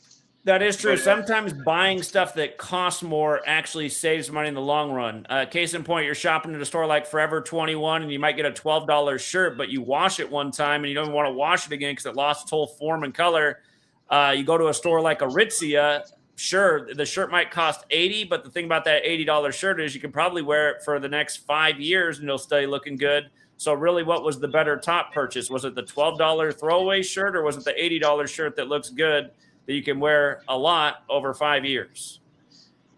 right, exactly. And then I just got to the gym. So the last thing about saving money, when you're buying your own groceries and you're not buying like fast food, that saves you money indirectly as well because you're avoiding the health issues that come with that. So you won't be dealing with unexplained hospital visits and things like that. But yeah, Zach, I appreciate you bringing me on and having the stream. But I'll be listening in the background. All right. Appreciate it. Open up. Have a good one, man. All right, you too. All right, we got Gematria32, Justin, Stay Fit, MRB. What's up, Gematria32? Yeah, what's up, Zach? You are a business major, right? You got a master's or a major? I have an accounting degree. Technically, that's business. Yeah. You could explain to me or touch on this. I think it's called the Nixon shock of '71. How he defaulted. You could just type in. You could Google it. Nixon defaults. Let's see. 1971. With an accounting and business degree, can you just? Oh, this was when they did the gold thing on the Jesuit order's birthday. Oh, what day? Yeah, we know that how they did that on the Jesuit order's birthday. So August 15th. yeah. Remember, gold was $35 an ounce until that moment. So what they did, he defaulted on the gold or whatever. On what was it? And he made it a fiat currency, a global fiat currency. It's a complicated explanation, but it made it so that the price of gold was no longer fixed, and we see where gold is again, $35 an ounce, and we know what's magical about that 35 number with the Jesuits, but yeah, and that look at gold now; it's nearly what, $5,000 an ounce. So. The Bretton Woods system. He had ended the Bretton Woods system. I can read about this. You want to talk about how our money got to be worth so little, how this was one of the things along the way that how it's worth nothing. Yeah. Again, think about that, you guys. 35 an ounce, now $5,000 an ounce. So what? Gold is worth almost 150 times more than it was, which means your dollar's worth almost 150 times less. Around 71 in the globe. What was happening around that time? Well, 1971 would have been, Vietnam time. All that. That's right. Yeah. Oh, so they was definitely pulling off. All right. Yeah, they was pulling off a major wealth shift. Right. Mm-hmm. One of the biggest. It seems like. Yeah. Wow. Yeah. This is on the Jesuit order's birthday. What a coincidence. Yeah. We talked about that many a times. The day they changed. How can the global? You see, the whole. How could the whole globe go along with this? You know, I just want to say, how could the whole country go along with FDR? Well, have you ever seen the U.S. military budget compared to the rest of the world combined? Yeah. Yeah, I mean, that's how. Comply or else. JFK. You want to be in the obituaries? FDR. He did in books. It's referred to as the 3 Masonic holiday, the 3-day Masonic holiday, where he just like seized everybody's gold. Like, how do people go along with that? You know. That's the thing about authority. You can get away with murder. So. But I just seen in New York that tens of thousands of people, they can overthrow the NYPD. Yeah, easily. That's what I always said. I mean, if America really wanted to rise up against the tyranny, they could do it in a day. It's just, everyone's so trained. Show me the child and I'll show you the man. Everyone's conditioned to do nothing. Yeah, I seen it with my own eyes. Tens of thousands of people just overthrew the NYPD in Manhattan, in their backyard, like, and for a game, for a scripted game, a rigged game. Yeah. And people now uprising at $5, at the gallon of the gas, or at just paying $23 interest rate on their credit, at all the bullshit. They don't uprise for that or unite. And it's just amazing how the form of the magic, the spell that they're under, the magic, and their magic is so weak too. I don't understand how people are under it. It's like, it's amazing, bro. Amazing. What was the name of that book again? Written by the woman that was, she was she was like FDA or something. FDA. Oh, Food Politics by Marion Nestle. Yeah, what was she? She was yeah, she worked for the FDA. She helped design the food pyramid. Yeah, that was a good one. We used to always put it up on the screen. Yeah. Yeah. Thanks a lot for the information, Zach, man. Thank you. All right. Appreciate it, Gematria32. All right, we got Justin, Stay Fit, MRB. What's up, Justin? Hello, can you hear me? Yes, I can. Oh, hey, I just want to touch up on like the nutrition aspect of the stream pretty much. So there's this guy on YouTube, shout him out, The Real Jungle Gym. But he pretty much nails down nutrition like down to a T. Yeah, I mean, you have to just check his channel out and see all the different things he has, like from macros to micros to strength training, bone health, just like a bunch of different things, like how to boost natural growth hormone, how to, like, just like regular things like that. But yeah, just shout that guy out because he's vegan and he's a pretty big dude. So he's probably like 230, like 6'2" as a vegan, and he lives off grid. So We used to have a bodybuilder that was in this community that was vegan. I mean, he was a bodybuilding competitor. So yeah, I mean, you can be ripped as everything and be on a vegan diet. Yeah. No, yeah, you definitely can. Even I can attest to that because I just recently gone more vegetarian because of this guy on YouTube that I follow. But yeah, I feel a lot better. Yeah, I mean, I still eat meat occasionally. Like I'm not a complete vegetarian, but pretty much everything I get from the grocery store and stuff is all vegetarian except for bone broth, you know, but yeah, I mean, I'm not super strict on it or anything. Yeah, it is good to have diversity in your diet. I was very healthy when I was vegan, but all things good and bad. My gums might have deteriorated a little bit when I was vegan. That could be a health consequence, and I'm sure there's ways to circumvent that. But some people end up having a little teeth problems if they don't have enough seemingly animal proteins in their diet. Mm, But that's not everybody. for sure. For sure, but yeah, that was it. I just wanted to add that. But yeah, I'm glad you brought that up in the stream because yeah, a lot of people don't really understand. Like you are what you eat, pretty much. It's like how much energy you have during the day, or all that stuff Your goes mind into doesn't your work diet. right. I mean, Matt, look at this Yeah, right here. This guy's complaining about the way things are, and this is what he's still spending his money on. His mind's not working right because his body's filled with shit. Anyway, all right, Justin, you want to shout out the channel again? oh yeah, it's just the Real Jungle Gym on YouTube. Yeah, that's the channel. All right, man. Appreciate it. Cool, thanks. Take care. All right, we got Stay Fit and MRB. What's up, Stay Fit? What's going on, Zach? Hey, how you doing? Good, man. I just wanted to be quick. I don't have a lot of time, but throw some suggestions out there. I'd say the most efficient way to burn fat is not with high cardiovascular sort of exercises.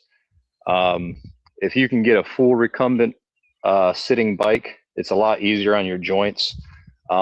If not, you can get a mini bike.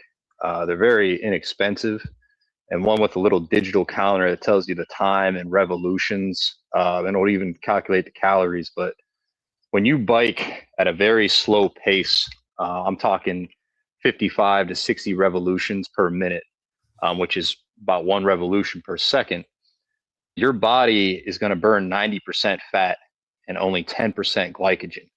So you'll maintain your muscle mass, but it's burning mostly fat. And in 1 hour, at that slow pace, you burn roughly 600 calories. If you're a leaner person, you'll burn 600 calories. If you're a larger person, you'll probably burn even more. So you can literally throw that mini bike underneath the desk. You can put on a show, and for 1 hour, you're going to burn 600 calories. That pound of fat is 3,500 roughly calories. So within 6 days, you're going to burn a pound of fat, and you're going to keep your muscle. And you don't even notice it happening. But I will tell you this: once you get up there and you start doing this, you're going to start to get hungry, and your body will get used to the bike. So you'll still burn around the same calories, but your hunger is going to go up. So you just have to maintain that diet and appetite. And then also, there's some foods off the land. Bison, there's been a restriction where bison can't be treated with antibiotics, hormones, any of that, because Wild Bill almost killed all of them off. Bison is definitely more expensive, but it's a superfood. I mean, I could make 2 7-ounce patties. You can make 7-ounce patties, 2 of them, and after eating those, it feels like I ate 2 crackers. You feel full. And bison is really high in creatine. Everyone takes a supplemental creatine, but you can actually get it herring, the little herring fish. If you get it wild caught, that has the highest creatine. Then there's venison, chicken and beef.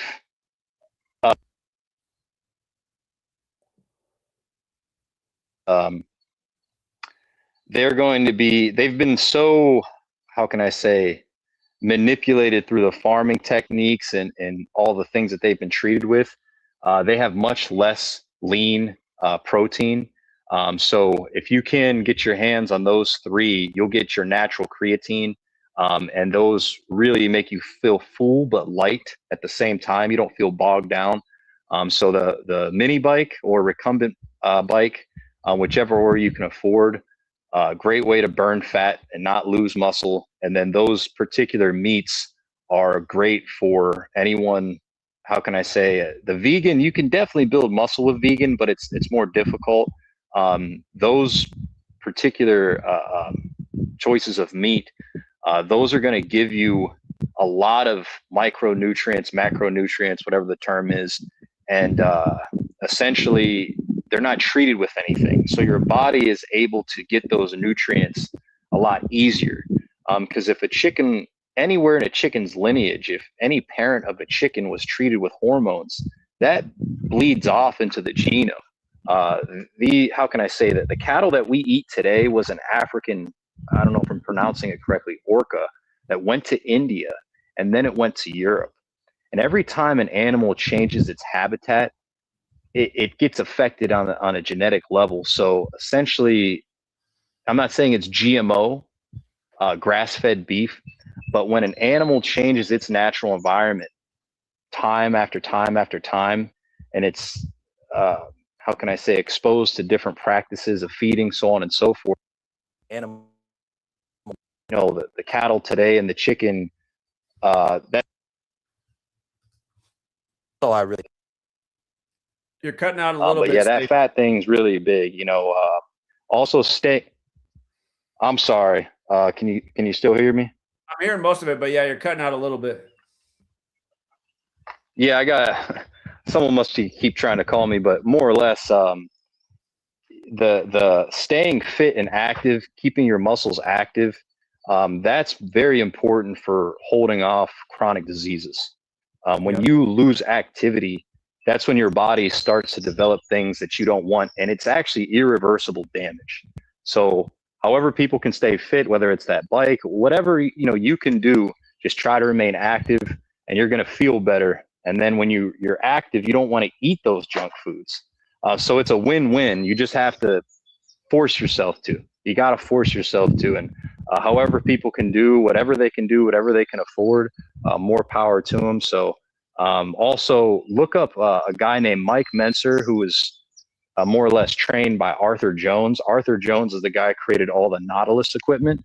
And he came up with high intensity training where it's low volume and it's more intense, where you're stressing the negative rep, the static hold. The positive rep isn't as important, but yeah, look into those guys because Mike Menser is the guy that got cheated out in 1980, Mr. Olympia, when Arnold looked like shit. Menser completely dominated him, and it was a rigged competition. Arnold made the Weider brothers more money, so of course they gave it to him. But those two guys have excellent fitness and weight training information, where you could literally put in 30 to 45 minutes, and you'll be good for 5 days. You'll feel extremely sore. You don't have to be in the gym for 2 hours. It's so tough today to stay fit, be in the gym, and make a living. So Mike Menser, Arthur Jones information allows you to work out minimally, still do that cardio, still do that fat burning cardio, but you have the best of both worlds. So just I'll leave you on that. Appreciate you having me on that. Appreciate it. Was that you who did the Archaics impersonation yesterday? No, I didn't even see the show. Was it? Oh, okay. I thought I knew what caller this was because I hadn't heard from him in a while. You sort of sound like him, but okay. But hey, great call, man. And I'm gonna get one of those under desk bikes. That's a good idea. I should be doing that. All right, thanks, Dave. You'll feel it, man, but you'll start to feel really hungry. Peace out. Yeah, that's fine. That's fine. Yeah, if I'm burning 600 calories, I sit here a lot. I can burn more than 600 a day. So yeah, we'll have a little extra snack. All right, definitely, man. Take it easy. Peace out. All right, take care. Yeah, I was planning to walk more while I do my work, but I find it hard to walk and do the work like I wanted to. So the underdesk bike's actually probably a better way to go. What's up, MRB? Hello, can you hear me? I can. What's up? Awesome. Dude, I've been waiting so long to catch you at the right time to join the stream and join this conversation. Yeah, I'm glad you're here, man. What's up? Yeah. So I really like this topic. I think it really feeds into what I kind of structured my life around, with MRB being making reality better. And I always say, like, how do you do that? Well, you got to start with yourself. You know, you can't change reality if you don't change what you can change within yourself. So I think what's super important with that is everything you're saying, dude, like just to piggyback everybody, and you have to stay moving. Even right now, like I'm going for a walk. It's like raining while it's sunny out, but I'm still out here trying to just keep moving, because like if you sit still, like you said, especially I'm only 28, I'm pushing 30, but I've even noticed at this age that the weight doesn't come off as easy. And when you eat like you used to, you realize, wow, I'm kind of putting on some weight pretty quick here. Yeah. So, yeah. I'm a welder, dude. I work 10 hours a day. I'd work 4 10. So even like today, like I was up at 4. I worked 5 to 3:30. I came home. I kind of, sat around the house for a minute. I'm like, all right, I'm going to go for my walk and keep active, and I'll do a workout after this. And I just think that's super important, because like everybody's saying, like it's like using your mind. Like if you don't use your body, you're going to lose the ability to do it. So I think that's super important, to just do what you can. Everyone can do more. A lot of people make excuses. You got to stop with the excuses. Right now is not a time for excuses. It's put up or shut up time. Like they say, when the going gets tough, the tough get going. You better find your inner toughness, because right now there is a system that is really squeezing people. And if you can't adjust and all you can do is complain and cry, you're going to get crushed. I couldn't agree more. And I think for me too, like everybody's feeling this inflation thing, man. Like I've been a welder for almost 10 years, and I left upstate New York and I came to South Carolina because I was trying to chase something that was better. And South Carolina definitely is better, but you come down here and wages are what I was making 10 years ago in entry-level positions, and they're paying that for experienced positions down here. So it's like inflation's gone up, everything costs more, gas is on the rise. It's like you're not making as much money. It's like, but like you said, like you gotta shave the fat where you can, and you gotta go shopping accordingly. And dude, you were killing me earlier. I was laughing out loud because like you said, the name brand Excedrin is $15, and I can buy the off brand for $3, but you'll watch people grab that name brand and put it in their cart and then complain that they got nothing to spend their money on. Right. So, and there's a lot of things like that in life. It's not, that's just my Excedrin, because that's the one thing I buy at the store that I hate to admit that I have to buy sometimes. I get bad migraines and I just can't shake them, but that thing will knock it out. So again, is that like an allergy thing? It's like if I eat too many carbs thing, and then I eat, no matter what I eat after that, I just can't shake it. It'll stay with me for days, and I'll finally just go get the Excedrin migraine. So. Oh, wow. Okay. I say, because I have it runs in my family where like our nasal, like I have uncles and great uncles who are like their nasal passages are, you can just tell, like they sound like their nose is plugged. Mm-hmm. And it kind of runs in my family. And I actually take this as a supplement, and it's like all the natural antihistamines, and it's kind of expensive, but it really works. And I feel better taking that than I would like an allergy pill or something like that. So that's the only reason I was asking about that. Yeah. But again, just the point, exactly. There's so many examples like that where it's like, why would you spend your money that way when you could have saved a fortune and gone this way with it? And also, you guys, just being frugal, going to secondhand stores. I can buy a nice crib at a secondhand store for like $10, or I can order some cheap piece of plastic shit off Amazon for $200. I literally got the better one for $10 at the antique store in town. Exactly, dude. You're hitting the nail on the head with that, especially because shopping around for furniture, especially with my move in the last year, it's like I totally saw that, and it's like I'm not gonna buy this stuff.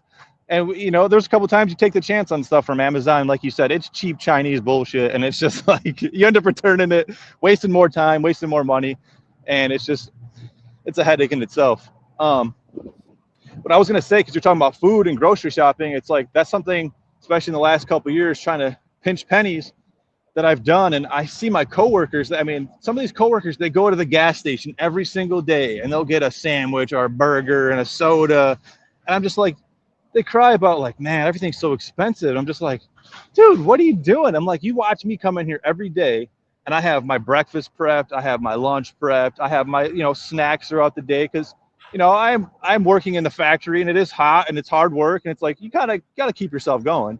MRB. But Please keep sharing your information because you're making great points. I'm going to bring Jay on too. I just have to run across the street and get my daughter. I'll be right back. Yeah. But they asked me to come get her. So I'll be right Okay, back. yeah. If you and Jay can take turns. If anybody else wants to join, I'll be back in a minute. I'll stay as long as Ruby's cool with it. But yeah, I'll be right back. Sure, yeah. So like the sentiment of what I was driving at is like, even like what I do for my breakfast, I make like these egg bites and I use like a muffin tin, and I'm taking basically like a scrambled eggs with cottage cheese and maybe some onions and some ham or some chicken sausage or something, and I'm mixing that all together, and I'll make 3 weeks at a time like my breakfast sandwiches, and it's like they're probably like $1 a piece or something, and it's like you're not going anywhere in today's economy and buying a breakfast egg sandwich that's probably decently good for you with some protein for $1. I just think like the meal prep is like, it's a no-brainer. It's one of those things where if you're not meal prepping today, you're throwing money down the drain, you know? I don't know if Jay, if you want to get on and say some things, I could keep ranting and raving. Yeah, I was just gonna let you finish real quick. Yeah. No, you're fine. I was just trying to be polite to you. That's essentially what my biggest point was trying to be was like meal prepping is huge, and you can save a lot of money that way. And especially if you're exercising, working out, it's like you're trying to get the right nutrients to like sustain your body correctly. And I don't think most of the time, if you go like we're talking about fast food or these gas stations or any of these kind of quick meals, quick fixes, it's like you're not getting necessarily what your body needs. You might be full for a moment, but it's like at the end of it all, you're going to feel like shit. And if you're someone like me, it kind of upsets your stomach and you might be having a rough day if you eat some garbage. So that's kind of also was a big driving factor for me in my life and why I started getting really particular about meal prepping and what I was putting in my body. But like I said, I'll pass the mic. Yeah, I just wanted to basically, not trying to beat the dead horse, but I just wanted to basically hammer in a point that, I mean, like Zach has a point. I mean, like I went ahead and watched that video that he posted. Not all of it, obviously, because it's a very long video. It's like an hour long. But I skimmed through it and I read the comments. But it's like it is like a lot of us have to look in the mirror and realize certain things that we're, hypocrites on some more than others. But it's like it's frustrating when I look at so many people complain, but like y'all said, they do the same shit. They're like, I know people personally that like, they Uber Eats, they go out and buy fast food, and then like you see, even when they go grocery shopping, the shit that they're buying, it's not good for them. And then it's like it may be cheaper in the short run, but because a lot of those things like the chips and the cookies and all that bullshit is cheaper in the short run, but it causes you to, or influences you to buy more because it's literally designed to get you addicted to it. And you just end up spending more money more frequently as a result.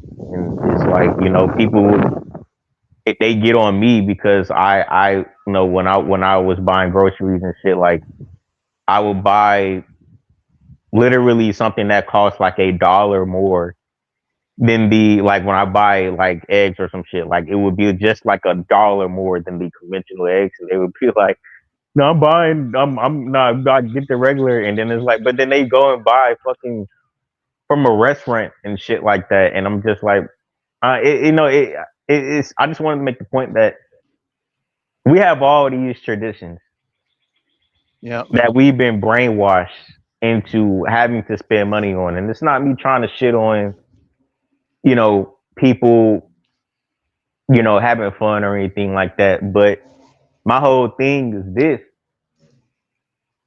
Everybody wants to sit around and complain about how, these corporations are greedy and, all greed is taking over America. And I'm like, well, you're feeding that greed with your own greed.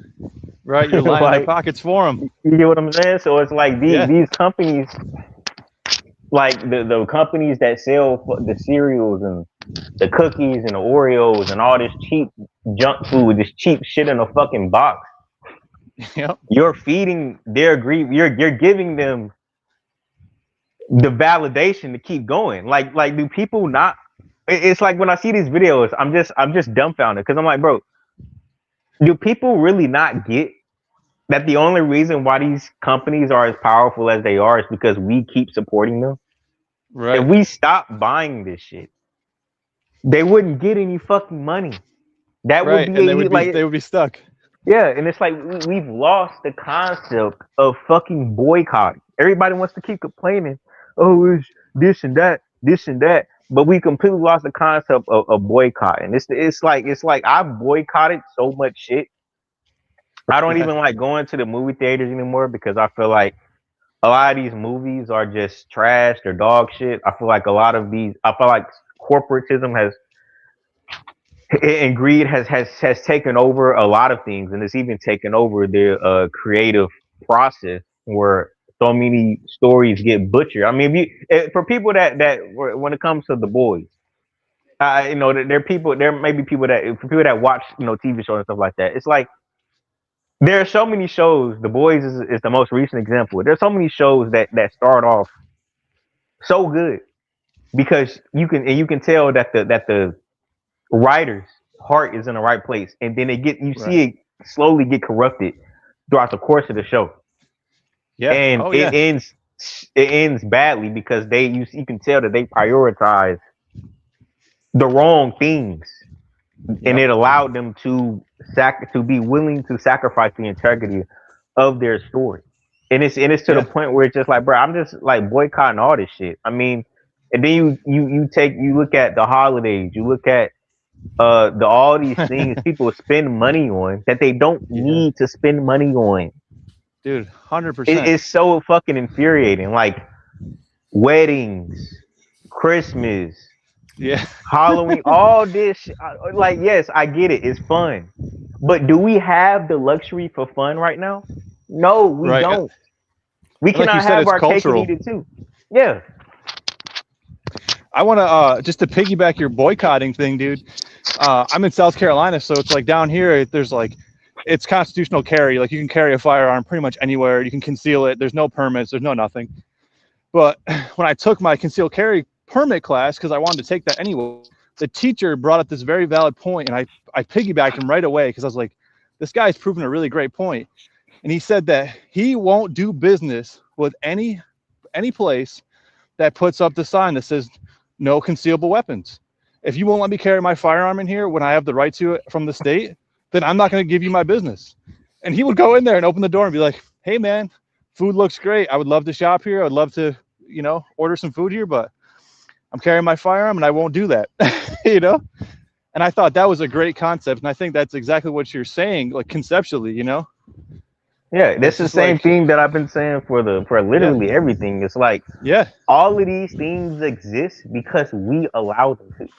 Like people act as if these football stadiums, these basketball stadiums, this all this consumerism culture, it thrives because we keep feeding it. like people complain as if the engine isn't running because of us.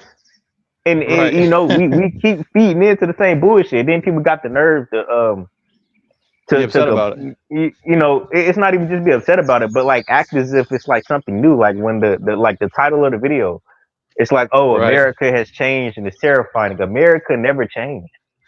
Right. It's been this way.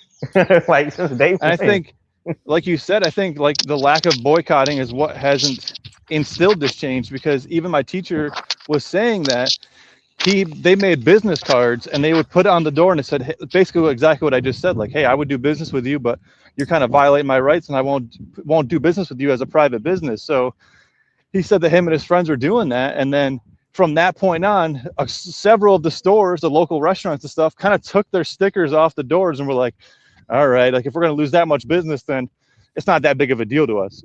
I thought that was like, that's how you change the world right there. Like this one step at a time.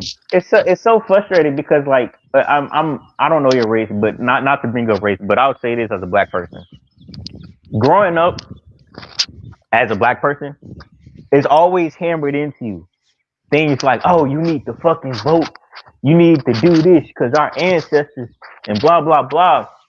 And it's also frustrating because like I'm someone who's been criticized constantly by my family once I became 18, once I became the age to vote for not taking part in elections. And I'm just like, bro, y'all, it's frustrating because you get looked down upon because people treat you as if you have no right to complain. But when you look at what I'm doing, what the things that I do on a tangible level, or you look at the things that I do on a daily basis, and then compare it to everybody else that would try to gaslight me, I would compare what I do to them, and I'm like, y'all complain about me not putting in a piece of paper. That doesn't mean shit anyway, but that's a whole different conversation. Right.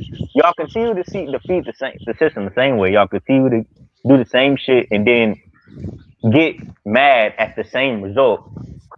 But y'all go back to doing the same shit that feed the conditions that we are experiencing. Y'all continue to feed into consumerism. Y'all still go out and y'all support these fast food companies. Y'all support these companies over here. Y'all support that company over here that's not serving you. What do? When I had the money, whenever I have the money, I try to buy from, I still don't eat fast food. I don't eat anything that, from any of these companies as much as I can help it. And when I have the money, I buy the best quality stuff I can find, because it's not just about you being healthy, but it's also about supporting entities and establishments that don't leave as much of a negative print on the world and the environment, through pollution and things like that. It's like when I have the money, and it's like these are the same people that are like, oh well, you don't have the right to complain, blah blah. They'll make fun of me for choosing to go out of my way to buy better soap, better food. Oh, right. You know what I'm saying? Not trying to support the conventional companies that are, that are ran by the same greed they complain about. I'm actually doing tangible things, making tangible steps to try to make a change. And you think you're doing more than me because you've been brainwashed into thinking that, oh, this ballot is gonna change. And it's like they've already told you. Like, how can you look at the Trump shooting that happened this year and think that it's the cognitive dissonance is infuriating, because I'm literally talking to people that vote, that still vote, and I'm like, and they're telling me, they're like, bro, that Trump shooting didn't make any sense. And I'm like, yeah, it doesn't make any sense. They're literally saying, like I know a person who's black, and he's always going on rants about, oh man, black people, they don't have the right to complain because they don't vote, blah blah blah. Black people, need to vote, blah blah. But then at the same time, he's not dumb enough to fall for the Trump shooting. He's like that. It's like, yeah, this is staged. This looks staged. But then what it keeps getting into with me, because I'm like, my bad, am I talking too loud? No, you're okay. Okay. But then he want to keep getting into it with people that don't vote, because they're like, oh, y'all not doing this and doing that. And I'm like, bro, the cognitive dissonance is so strong, because it's like, bro, if you can see that we are being fed stories that look staged and don't make any sense, what makes you think it doesn't extend to the rest of the mainstream federal political system?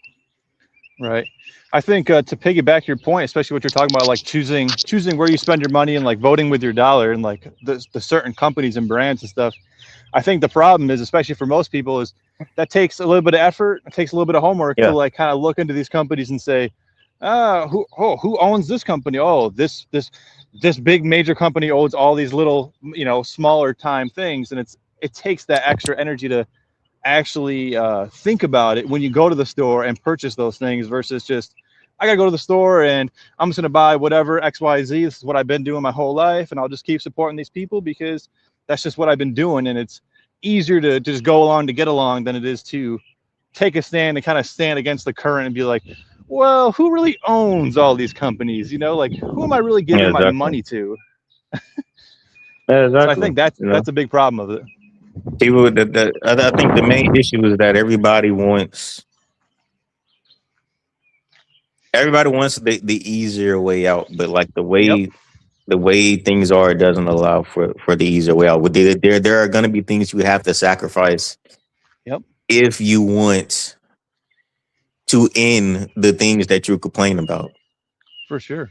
I think there's even probably people in this chat that are like, they're looking for someone like one of the three of us to be like, yeah, you should only buy these brands. Don't get that soap. Get this rice. You know what I mean? Like, because that's the easier way to go instead of just saying this idea of like, just do the homework yourself and figure out where your morals lie and what you can afford and what is right for you.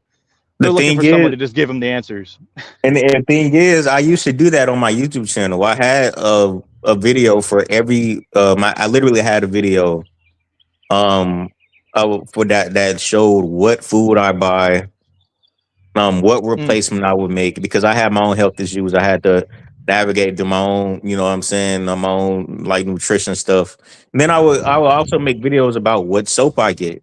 You know, this, you know, this is less harmful. This is, you know, and I literally made like a 4-hour long video. Zach might remember this. I made a 4-hour long video a couple years ago about all of the things. Like one big major part of it was showing how a lot of the regular conventional things that we use, like as far as the soaps and all that stuff and the ingredients that's in the food, they are all banned in like most of the rest of the world. Right. And you know, it's like I literally made a YouTube channel that did that even tried to do that to make it easier for people, because I know you know, things can be confusing sometimes. People need, you know, clarity, but unfortunately YouTube deleted it. And every time I try to start a new channel, they immediately come for it and delete it. Yeah. So I have to figure out a workaround around that. But it's, you know, it's frustrating because I at least had somewhat of a audience that I could reach. So. Right. Yeah, it's definitely nice to like put the information out there, especially if you have the time and the energy to like kind of highlight it and be like, hey man, this is like your kind of get rich quick in a like way of saying like do's and don'ts of whatever, you know, genre of the world, food, beauty products or whatever, you know. I really like appreciate that, because there's a guy I follow, his name is Paul Check, and Paul Check is like, he's kind of a spiritual guy, but he's like a big name in when it comes to like the fitness realm and like athleticism and training, and there's a lot of things that he talks about that kind of the mainstream people don't talk about, and it always kind of makes sense when he says something sometimes, like how every part of the body's connected and yada yada. So I always appreciate that, but he'll dive into it pretty deeply in some instances, but a lot of times he kind of gives you this overarching idea to be like, do some homework and look at what I'm saying to see if it's actually valid for you, you know? Yeah, I'm glad. I'm so glad you brought up things like makeup and things like that, because it just goes back to another point where I'm just like, bro, we're just buying all this stuff that we do not. Oh, dude, these women all have acne from the makeup. Then they give them this medicine for it. It's crazy. Yeah, it's like not only are these things not necessary and they are like absurdly expensive, they are also not good for us. They're not good for our bodies. Yeah, they're toxic. The same woman, like I follow, the same woman that I'll follow and be friends with, oh my God, this stuff is so expensive, but then they're still paying for the nails. And I'm like, I get it, it's pretty, but like I said, those are luxuries. Right. These are things that we should not care about in the grand scheme of things. These are luxury items. These are things that we do not need. These things are not serving you back. And you know, I don't want to talk shit about my family. I don't want that to be how this is interpreted. But you know, I don't like asking for help from people that are not my family. But you know, I you know, so when it came to my family, you know, I was, you know, like I was asked, you know what I wanted for Christmas or my birthday. I get asked the same thing. But then when I tell them, I'm like, bro, I don't care about anything else. I'm working on a comic right now. I don't care about going out to eat anywhere. I don't care about going anywhere, or, you know, doing any of this. I'm working on a comic right now. And I would tell my family, I'm like, the only thing I need, the only thing I want is a device that is powerful enough to handle, you know, what I need to do in order to create this on a professional level, you know, that can be put out in a webtoon format. And every single time, oh, well, we can't get that because it's too expensive. I'm like, okay. I'm like, whatever. But then at the same time, what do? They will literally spend tons of money on. It's like if I say, oh, I want to go here, I want to go to this expensive restaurant for my birthday, they'll be cool with it. But when it comes to something that could literally change our lives, if enough funding goes into it, you're like, nah, that's too. I'm like, bro, this is an investment. I'm not asking for just money to just fuck around with. I'm asking for something that I can literally put into something that can not only serve me back, but can serve the entire everybody back. That can serve everybody here back and change all of our lives. And I just wanted to point that out because it just goes to show you, like, the mindset people have is already warped to, oh, well, we only support the things that are already established. We only support, you know, they want to keep giving money to the things that already to the rich. You know what I'm saying? It's stuff like that, and it's frustrating because it's like, damn, bro, it's like I'm actually trying to create something here. I'm not just asking for money to play around with. I'm asking for money to fund what I need because I understand, you know, things need a team behind it. Things need funding behind it. You know, you can have the greatest idea in the world, but you need some type of backbone behind it. And then it's like that. I say the same shit every year. I've been saying the same shit for 2 years now, 2024. I'm like, since I got serious about this shit, I'm like, bro, the only thing I'm interested in is this type of tablet right here. They're like, oh no, well, we can't get that. I'm like, all right, cool. But then, like I said, what do they do when certain things come up? They're like, oh, well, I can take you here. I can do this and I can do that. And I'm like, bro, like, it's nice, but that's not. After we eat at that restaurant, what do I have to take back from it? Nothing. Right. I think that's just America, though, in general. We're very like our satisfaction comes with a high almost. Like it's going to be real hard to get somebody to invest in you for your future, but you can easily get somebody to get you a gift or take you out for a shot. Exactly. Exactly. Like it's really just America. Exactly. And just to piggyback off the boycott thing, bro, man, it wouldn't even take a big amount of people to change it. Just think like if 20% of Delta's airlines pilots just went on strike at once, that would cripple the entire airlines immediately. They can't rehire 20% of their pilots in however amount of time. It will take so long for them to recover. We don't even need everyone to boycott. We just need a certain percentage of people in certain positions, like 20% of garbage men, 20% of firemen. It wouldn't take a lot at all, and it would have such a massive effect, man. But yeah, I'm happy somebody else is thinking the same way I'm thinking, because I always say, bro, people say, what can we do? And I always say, nothing. Don't do anything. Boycott. Don't do anything. I think, dude, that's perfect. That's so valid, because I mean, even as a welder, you talk to other welders and everyone's like, underpaid and overworked, this fucking sucks. It's like, all right, so there's a shortage of welders though. So the people that are doing it, what happens if we just stop doing it? What happens to the infrastructure? What happens to the factories? It's like, exactly, you guys are gonna have to cough up some money and pay us so we actually want to be here to do this job. Exactly. But it's like everybody's like, nah, I ain't got the balls to like change my direction, change my career. And I'm just like, I'm 10 years invested in this. I'm about to go a different direction, dude, because there's money elsewhere. Like,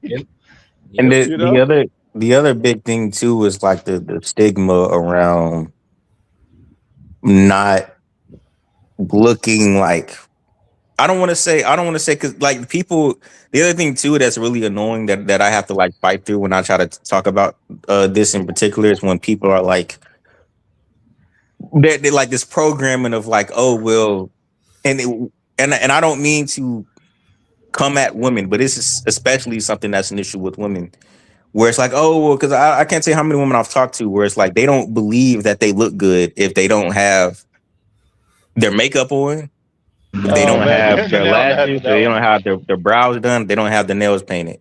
Yep. They think they look busted if they don't have that. And it's like they treat not being what's the word? They treat not being polished as being like as being like a what's the word? As being like dirty, like or like ungroomed. I'm like, that's not right. Yeah. And I'm just like, bro, that's literally so crazy because that's all fake. Like, yeah, and then what they're going for, the average man's not even attracted to. That's one thing. That's what I'm saying. I'm like, who is telling y'all we want Look that? at the other thing, though. Look at the other thing. The way they dress is the same way transsexuals dress. So, like that, I think it was all like a scheme to like for men to not be able to tell which is which. Because if you look at trannies' makeup and nails, it's the same exact setup as a woman's, and it's hard to distinguish if you're just looking at their accessories. So I'm in my mind, I'm like, you guys are dressing like transsexuals. It's such a mind. Yeah, yeah. I think another big thing that they're doing is I think the same thing with these holidays. I think they do all these things to trick people into believing that they need to spend money on. They need to trick people into believing they need to spend money on as many things as possible. Mm-hmm. Yep. I think that's the number one thing. I think that's the same thing with the holidays, the same thing with all this stuff. It's like nobody said, grooming isn't important, but when you get to the point of thinking you don't even look pretty or you don't even look presentable, quote unquote, is all this quote unquote presentable shit. Oh, well, I need to have my nails done. I need to have my hair done. And I'm like, bro, like I've had plenty of women that I've talked to. I'm like, yo, I like it better when you don't have any of those things on. Right. I like it better. Like I've worked with women that be at the job and be like, oh, well, right now I look busted because I know I'm at work. So you're not going to see me when I'm out. And I'm like, bro, they always try to treat it as if I'm like corny for telling them this shit. And I'm like, no, I don't understand how this is corny. Like, you look better right now than you do when you go out, because I don't like all of this fake shit. Like, I don't have like all this makeup and fucking lashes. It's like it's all unnecessary to me, and it's a waste of money. It's a waste of fucking money. What you're touching on is like the facade of society, because everything in society is a facade. Like, you can take anything that you're saying, like presenting yourself in a way that you're not, wearing all this makeup, wearing all these things. It's like, that's not really what you look like. You look a lot different when you don't do all these extra things. The transhumanist agenda, like you have that. You have what it is, bro. Amazon, dude.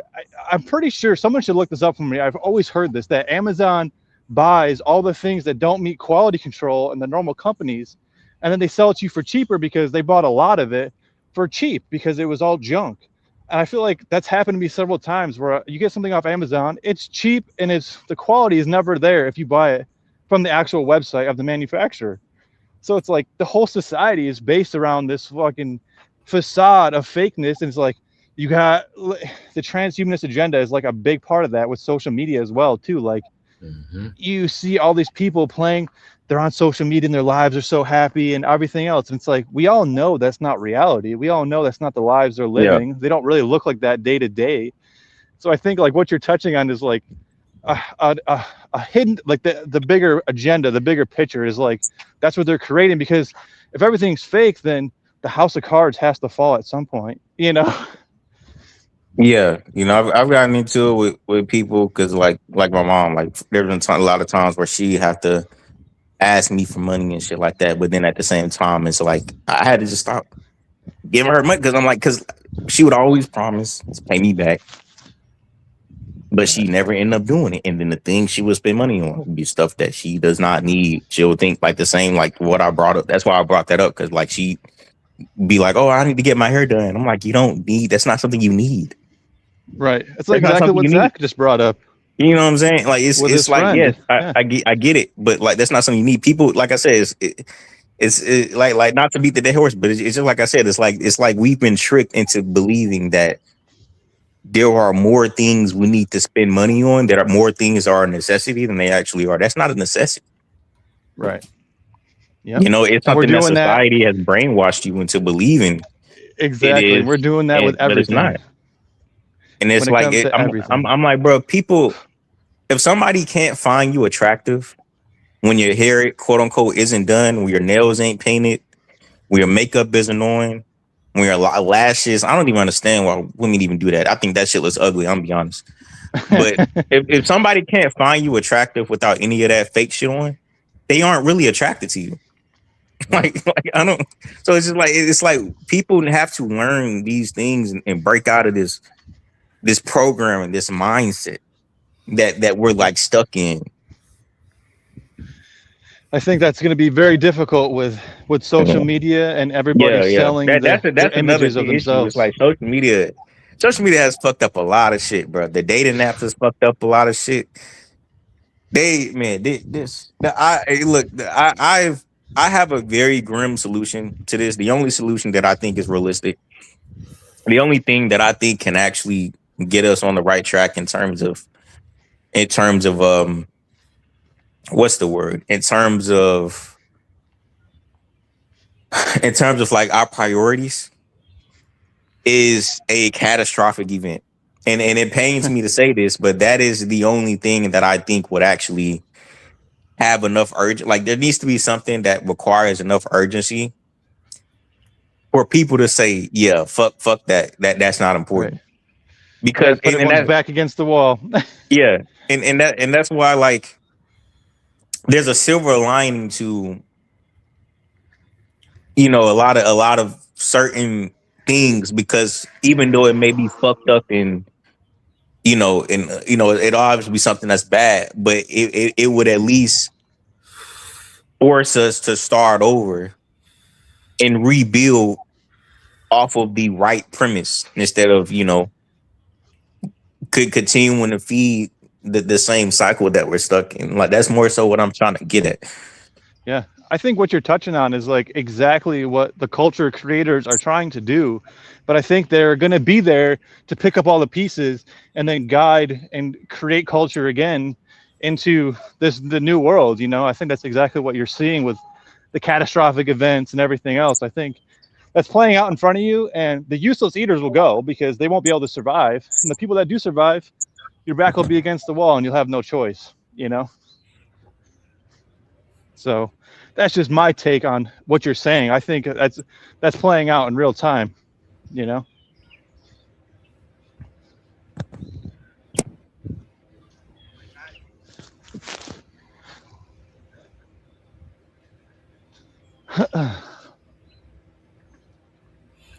I don't know about any catastrophic events coming up though, guys. I don't know. I mean, I don't even consider. I don't know. I know 9/11 was real bad, but it's in terms of numbers. I don't consider that catastrophic. Like yeah, no. When I say catastrophic, I mean something like pretty much apocalyptic. Like, yeah, I don't. Right. 9/11 was a tragedy, but it was a tragedy framed in a way that the authorities wanted us to look at it. It wasn't like a true dismantling of the system. I don't think they're going to get that, bro.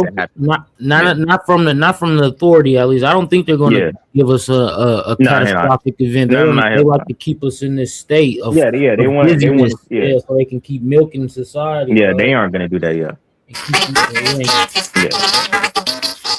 Oh wow. Whoa. Yeah, they just keep us in this state of confusion so they can just keep bleeding society. That's pretty much what they've been doing for the last 100 years anyway.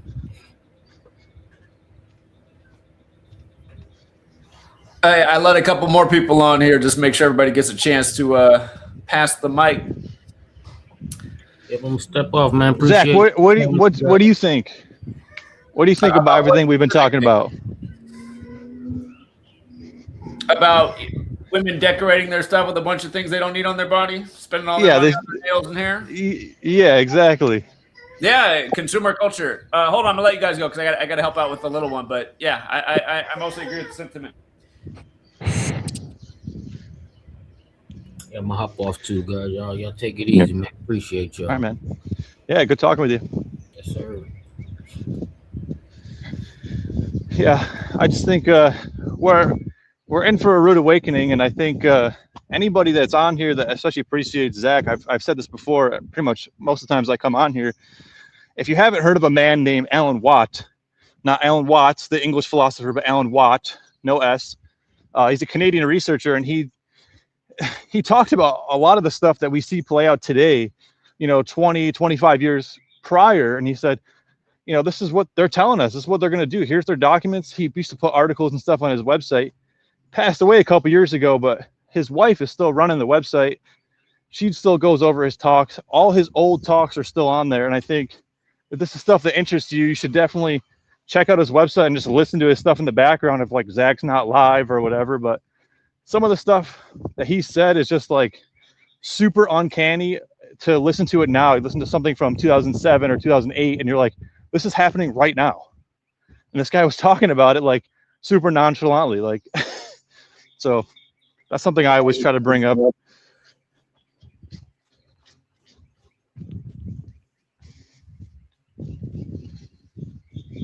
Pineal.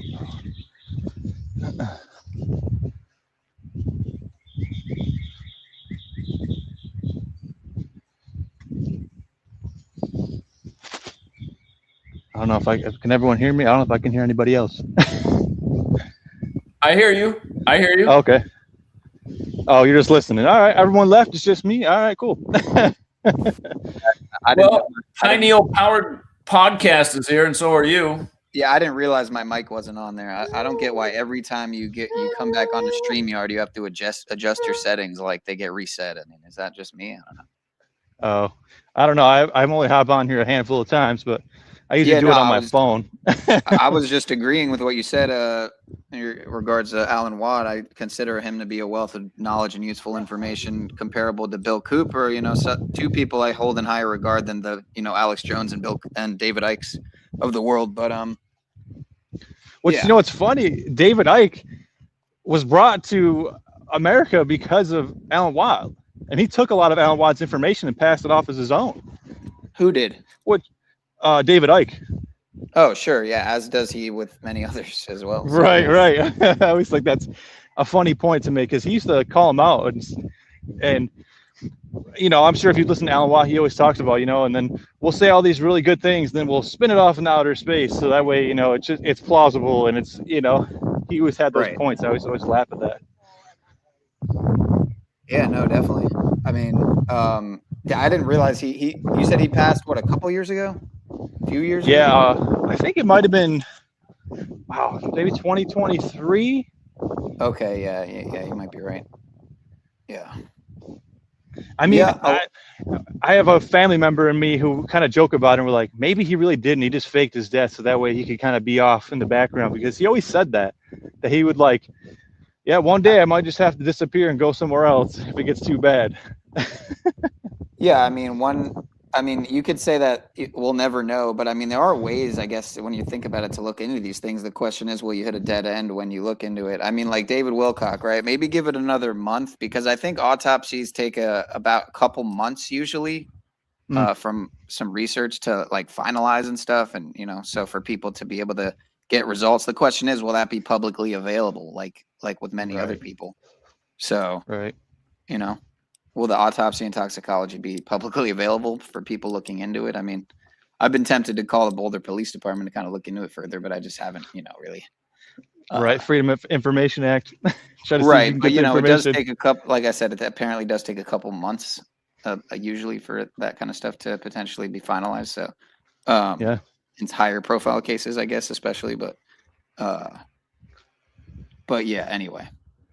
You guys are touching on a lot of good topics, and how with the money saving idea. I mean, the reality is the majority of people are too good to do something to ever even think of considering doing something like dumpster diving. I mean, gosh, how would I? What am I going to reach into a dumpster? I mean, gross. Right.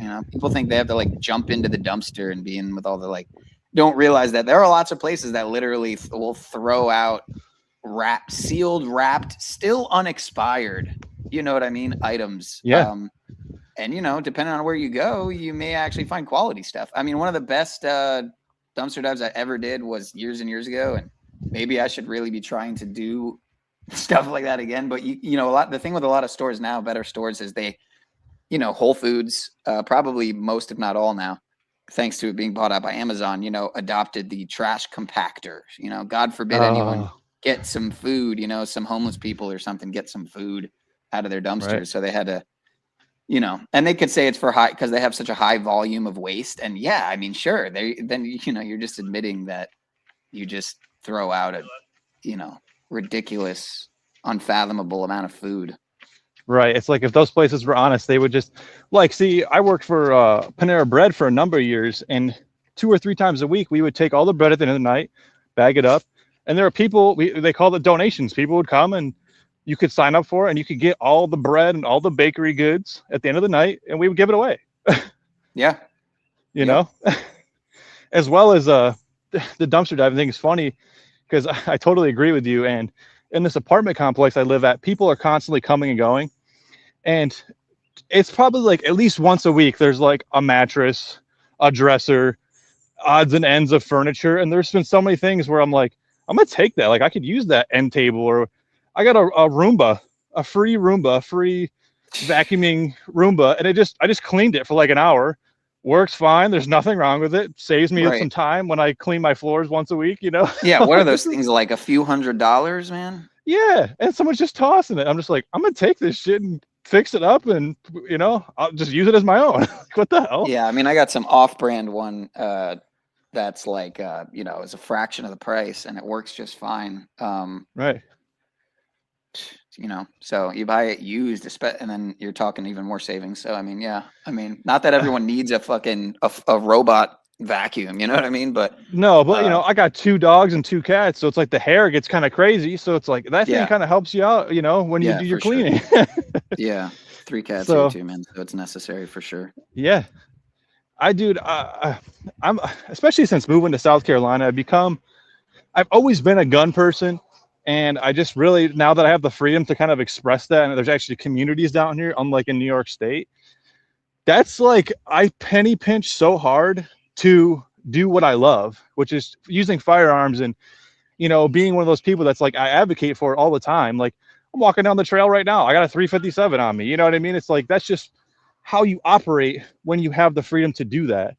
And there was a gun and knife show, and I had the extra cash to be like, I'm going to get this, I'm going to get that, a couple hundred rounds of that, and it's just like, that stuff is invaluable when it comes down to survival in the world, in my mind. So yeah, that's something that I penny pinch for myself personally. Yeah. If you don't mind me asking, are you in a state that has like stricter or more relaxed gun laws?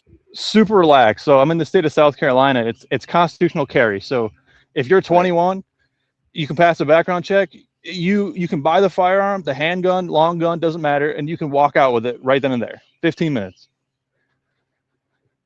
So I grew up in upstate New York, though, and in upstate New York, like, you need a pistol permit. The last couple of years, they just changed the laws where you need a semi-automatic weapons permit. So like, that pretty much involves you to get a pistol permit, and that's a 8 months to a year process. Got to take a course. It's going to cost you probably about $1,200 before you even purchase the firearm itself, and then you're waiting all that time, and then they might deny you. You might not have good enough reasons. You need 3 references of people who also have a concealed weapons permit. It's a whole fucking circus to just get a handgun. You come down here, you got a South Carolina ID, you got the money, have a good day. Yeah. And I just think that's the way it should be, because even in New York, you have to go through that whole circus. Then you have it. You can't even defend yourself with the thing. You have to, there's all these stipulations for self-defense, and ask the guy to leave. You have to flee your own house several times before you can even use lethal force. It's like down here, it's like I'm walking on this trail right now. I see someone getting mugged. The guy's got a gun in the guy's face. Technically, I can defend that person as if it was myself, and I could shoot that guy dead.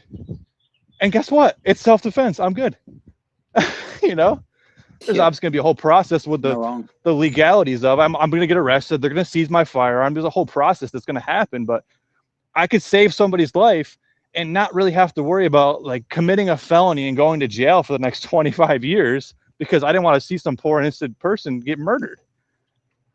You know, that was like some huge reasons why I left New York State, because I'm like, this place is a dumpster fire and I can't even defend myself in my own home. Like, that's insane to me. It's like, why am I here? Why do, you know, I tell my family all the time, like, get the hell out of there. What are you guys doing? You pay all this money and it's just like, it's just ridiculous. You come down here and it's like, you feel it's safer and you feel more capable to like protect yourself and others. It's like, what are we doing? You know, I could go on and on about that stuff because that's a huge passion of mine, honestly, especially in today's world with the drugs and these people, these foreigners that don't speak English, and there's criminals that come in here. You know what I mean? I'm not saying as a blanket statement all of them are like that, but they definitely exist. And there's, you know, the drug addicts is the biggest one in my mind. Yeah, I was curious. I asked right before I hopped on panel if anyone here went to Rockville, because you know there's a couple hundred people here. The chances that somebody went, there's got to be somebody. But you know, they had, you know, it's hundreds of dollars to go to that festival. It's the biggest, supposedly the biggest rock festival in the country. And you know, I'm always the type to like, if I'm gonna get a ticket, I often get it last minute. But I usually end up just not getting a ticket to things. You know, I just usually figure out a way in, and you know, so to speak. That's awesome. Manifested, as the New Agers would say. But I you know, I literally 3 out of 3 days, I got in, no jumping a fence involved, no, you know, sneaking. It wasn't even really sneaking as much as it was just, you know, there's so many people, dude. It's like, you really think they're going to be able to like, just, you know what I mean? Be on top, but they got hundreds of thousands of people to worry about.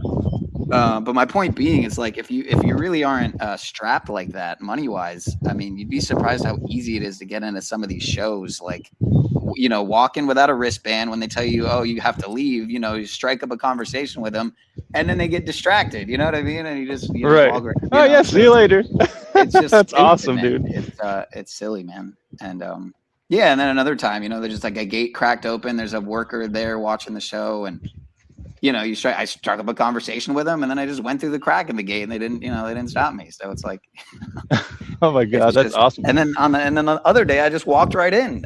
You know, I happened to get a wristband from some guy on the end of the day 4, and he was already done. He's like, yeah, sure, you know, here, have it, man. And I walked in, and then I didn't even need it because they didn't even scan it. So it's like, wow. You know what I mean? You're talking people spend hundreds and hundreds of dollars for that shit, man. $600 for, you know, so. Yeah, just you know, and that's just one show. I mean, you know, I've done that so many times. It's like the amount of money I've probably saved by not buying tickets to all those shows. I mean, you're talking thousands of dollars. So it's like, you know, that's so, dude. That's so cool, honestly. Yeah, and you don't have to be like a, you know, I mean, maybe you do have to have a somewhat of a little bit of an element of like being criminal minded, but you know, you kind of have to just be criminal minded in general to survive in this world of criminals that run, you know, everything. So it's like, how else, you know, how else are you? That's really like super awesome, and I respect that, because most people don't even have the balls to even like think about that. They're like, I can't afford the ticket, I won't go, you know. Right. And you're just like, I'm gonna drive there anyway and just piggyback inside. I didn't drive there. I actually went with some family, and they all, you know, the 3 of them all got tickets, and so, you know. And they're probably telling you the whole time, you got to get a ticket, man. You're gonna get in trouble. I'm like, I'll be all right. I'll figure it out. You know, I'll figure that, dude. Something out. You know, it's just. Yeah, I mean, great. I was actually hoping I'd maybe potentially try to get like a volunteer gig or something, you know, working like a food vendor or whatever. But you know, it worked out anyway. So I ended up hanging out with some food vendors anyway, just kind of striking up some conversation. So I got everything I would have got, you know, without the volunteer hours, essentially. Wow. Way less volunteering time and way more concert time. So yeah, man, I got to see Guns N' Roses, Godsmack, Stained, A Day to Remember, Whitechapel. I mean, wow, it's pretty awesome. So many. That is really awesome, honestly. Yeah, I didn't even go day 2 because I just felt bad because it was Mother's Day and stuff. I wanted to be with the OG, but you know, but I missed Offspring and Foo Fighters. But you know, fuck Foo Fighters, man. You know, Dave Grohl. I mean, What's up with Dave Grohl, you know, the drummer for Nirvana, and then, you know, Kurt dies, of course, from suicide, so they say, right? In Seattle, like Right. Lane Staley supposedly died With on his- the same day, a different year. Was it 6 years later? Whatever. Yeah, a 4-foot long barrel shotgun, which is just absolutely incomprehensible. Right. The other arguably main number one and number two grunge, you know what I mean? You know, the waymakers for grunge and Seattle, both of them, you know, Bill Gates' backyard. So it's like, what's going on there, man? But anyway, so, Yeah.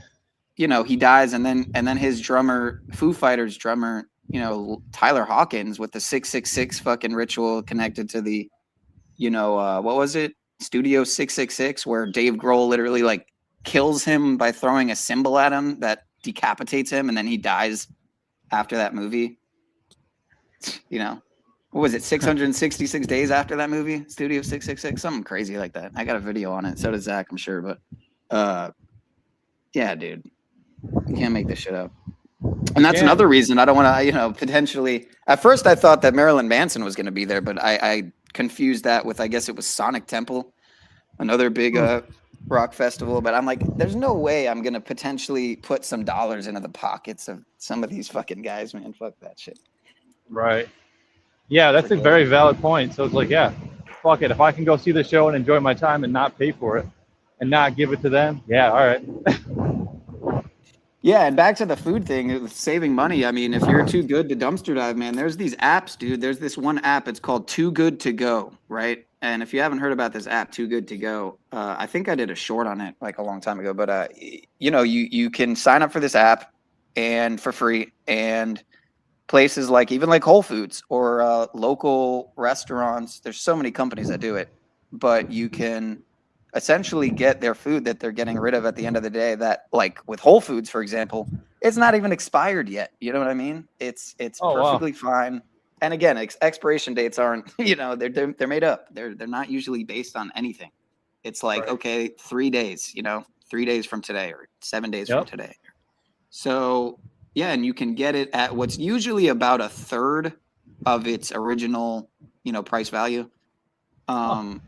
But sometimes you get lucky. I watched some video the other day, and some girl got like $70-something worth of Whole Foods for like $10. I've never gotten that lucky using Too Good to Go, but it's usually more like $30-something worth, maybe.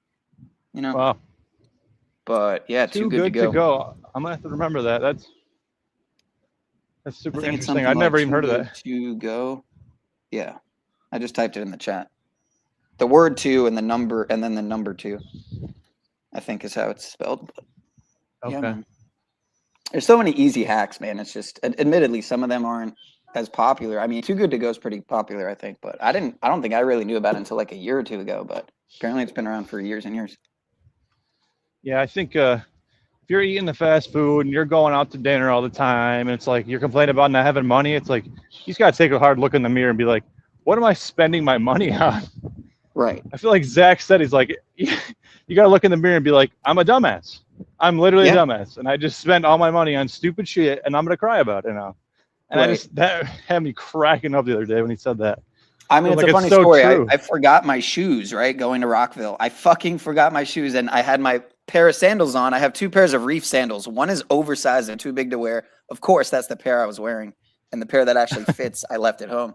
So I'm like, fuck, I'm literally going up with no shoes, dude. Like, how am I going to go to a rock festival with dirt and mud and Daytona Speedway where Trump rode his beast at the whatever that was, whatever race that was. But so I ended up having to go to Ross, and I got a pair of shoes for $15, man. You know, I mean, I would have liked to get them for even cheaper, going to Goodwill or something, but it was just, you know, and I don't even normally buy clothes. So, but to me, you know, $15, I mean, whatever, you know, but these people would have bought, you know, there are other shoes there for 50, you know, bucks. So, which people are buying. So it's like that are no better, potentially even worse than these pair of Pumas that held up perfectly, man.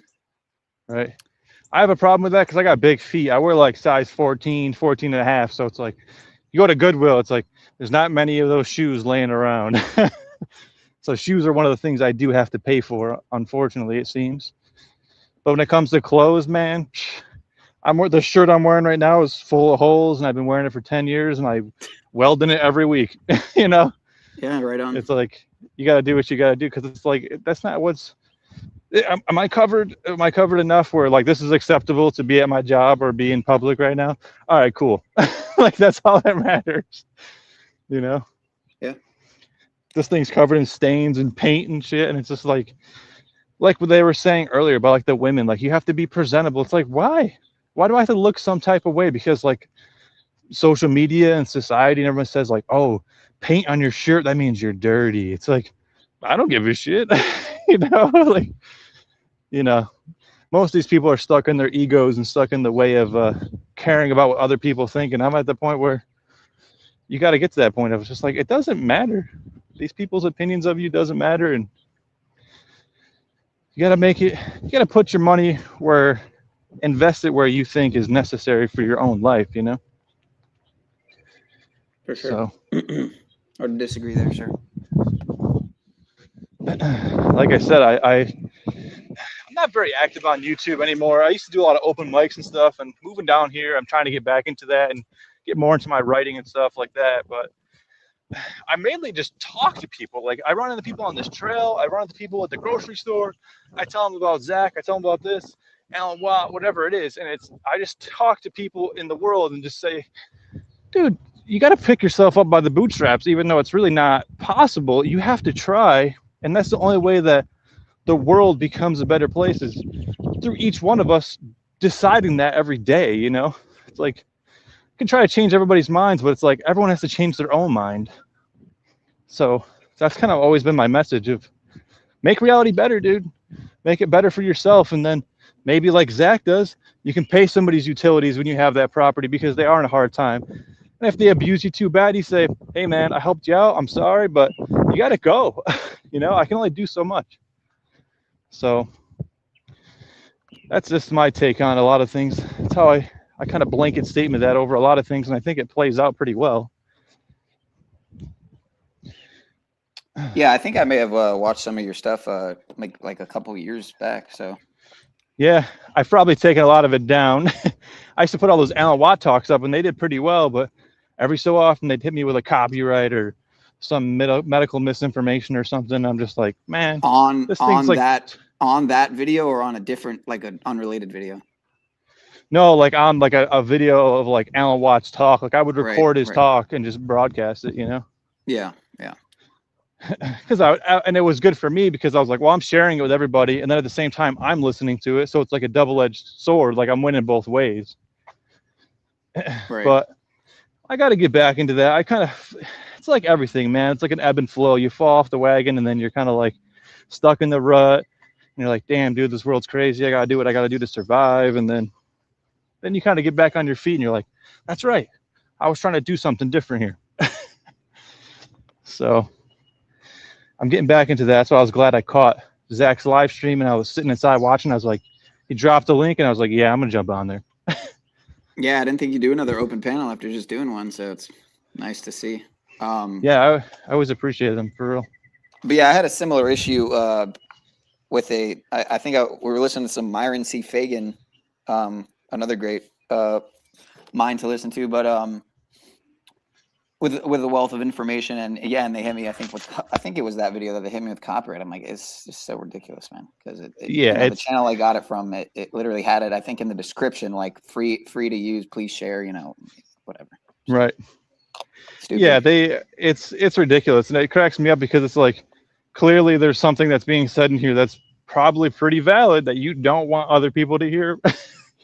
Right. Like I'm tempted to try to just like restream just the biggest creators and see if they hit me with copyright for that. I mean, like restream some Mr. Beast reaction videos and see if they hit me for right. That. And then slowly just put out like you said, some of these great minds in between it, so that way you get the people to come in. Right. And you kind of trap them. You're like, yeah, I've thought of doing that with the whole channel. Yeah, I've thought of literally building up a channel before with just complete nonsense like brain rot slop, or at least if not brain rot, whatever's popular on YouTube at the moment that the Gen Zs are listening to, and kind of just building it up and then just tearing it down, just posting all kinds of, just post a bunch of Alan Watt, Bill Cooper, Myron C. Fagan. Right. It's not a bad idea, honestly. I was always trying to get people together to do like a podcast in my life, and just have like something like this where it's just like, hey man, we're just expressing ideas and trying to get people to think and better themselves. And it just seems like everybody I kind of got to jump on with me would be like, yeah, this is cool, but we don't have any views yet, so I'm out. It's just like, all right, dude, everything starts at the top. I forgot. So yeah, you know, I've never seen any pictures of Alan Watt or Bill Cooper or Myron C. Fagan, just because those are the three names that I mentioned, in any type of pictures that are like, that are, what's the word? You know, that are suspect essentially. But I got this picture here, and I mean, this tells a lot, honestly. I mean, you got Alex Jones next to David Icke, and Paul Watson. You got Luke Radowski from We Are Change in the background. You got Dan Dix, Press for Truth in the top left. Yep. Right there. Yep. I mean, that picture says a lot right there, dude. Yeah. Have you seen the videos of Alex Jones like in the 90s and like how much different he looks? Yeah, Bill Hicks. Yeah, I don't know. I don't know how I feel about the Bill Hicks. You know, neither do I, dude. I always think that's funny though that people say that. I'm like, it's super fucking funny to be honest with you. Yeah, there are a lot of odd similarities. But who knows? Who knows, man? I like a lot of things. I kind of just tend to. I tend to say I'm 50-50 on it, man. You know, is Charlie Kirk alive or dead? Is David Wilcock alive or dead? Is right. Right. It's like, yeah, it's like his character's dead, you know, on the stage. Yeah, you can say that for certain. That's about it. I could see it either way. I could see that there are these there are these figures that build up, or there are these powers that build up these people as kind of like a, you know, as a statue to tear down, you know, kind of like what they did with Chadwick Boseman, putting him in the Black Panther, and Jackie Robinson, and then taking him out at 42 and then changing his age to 43. So like people can't see the obvious, connect the obvious dots that are there. Right. Yeah, they definitely build these people up. I mean, like you mentioned Mr. Beast, like he's a prime example of that. It's like, where did he come from? And it's like all of a sudden he's just got all these followers, and it's like every kid like under the age of 12 is like, oh, Mr. Beast this and Mr. Beast that, you know? Yeah, it's fucking ridiculous. It's crazy. And it's like, what do we gain from watching a Mr. Beast video? Oh, this guy's a lot of money, he likes to throw it at everybody. That's great. So it's funny, man. I'm one of these people, man. I'll keep talking. I'll talk about anything. So Zach, at any point you're like, all right, man. Yeah, he's got he's got his hands full. He's in paradise. Or if he's got something to say or add to it, I love talking to Zach, man. Zach's like the go-to. My old lady always makes fun of me. She's like, is that Zach? You listening to Zach again? I'm like, hell yeah. Like, but it's funny, man. I can't believe Zach's channel right now. Like the level of shadow ban is just, it's crazy to see how many views he gets and how many likes. And I'm just like, this is really, really insane to like kind of witness over the years. Because I remember when some of his videos, you know, some of those big popular videos used to get like 50,000 views. And I was like, yeah, all right, people are seeing this. And then it was like taken down the next day. Fuck. Can't win.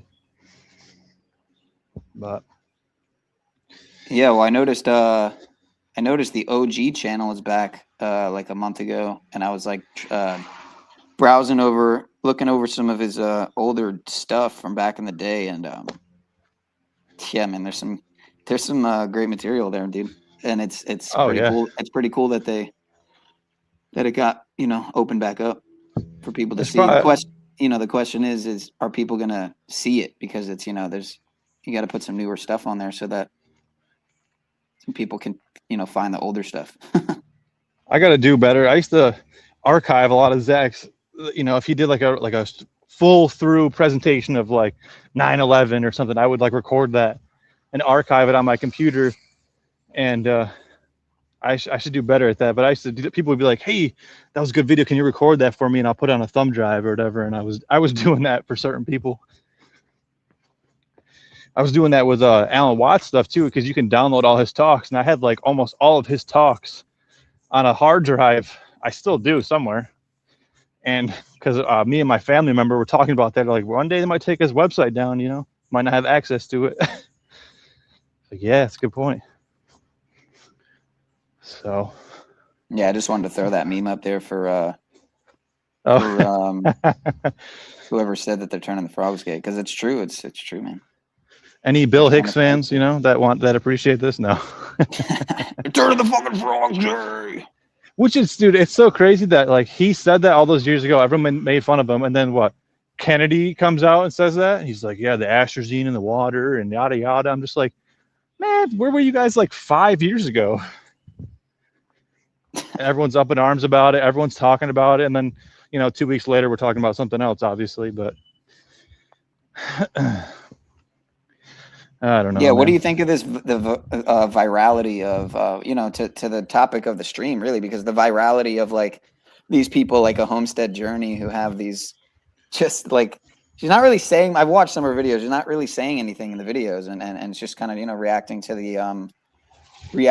and they're super viral. And it's like, you know, I'm guilty of sometimes just restreaming videos and with little and sometimes no commentary, just as a pure restream of videos or a video, you know, if it's a documentary, because I don't like to download a whole long video if I can just restream it and then, you know, I don't have to delete it. I mean, download it and then delete it.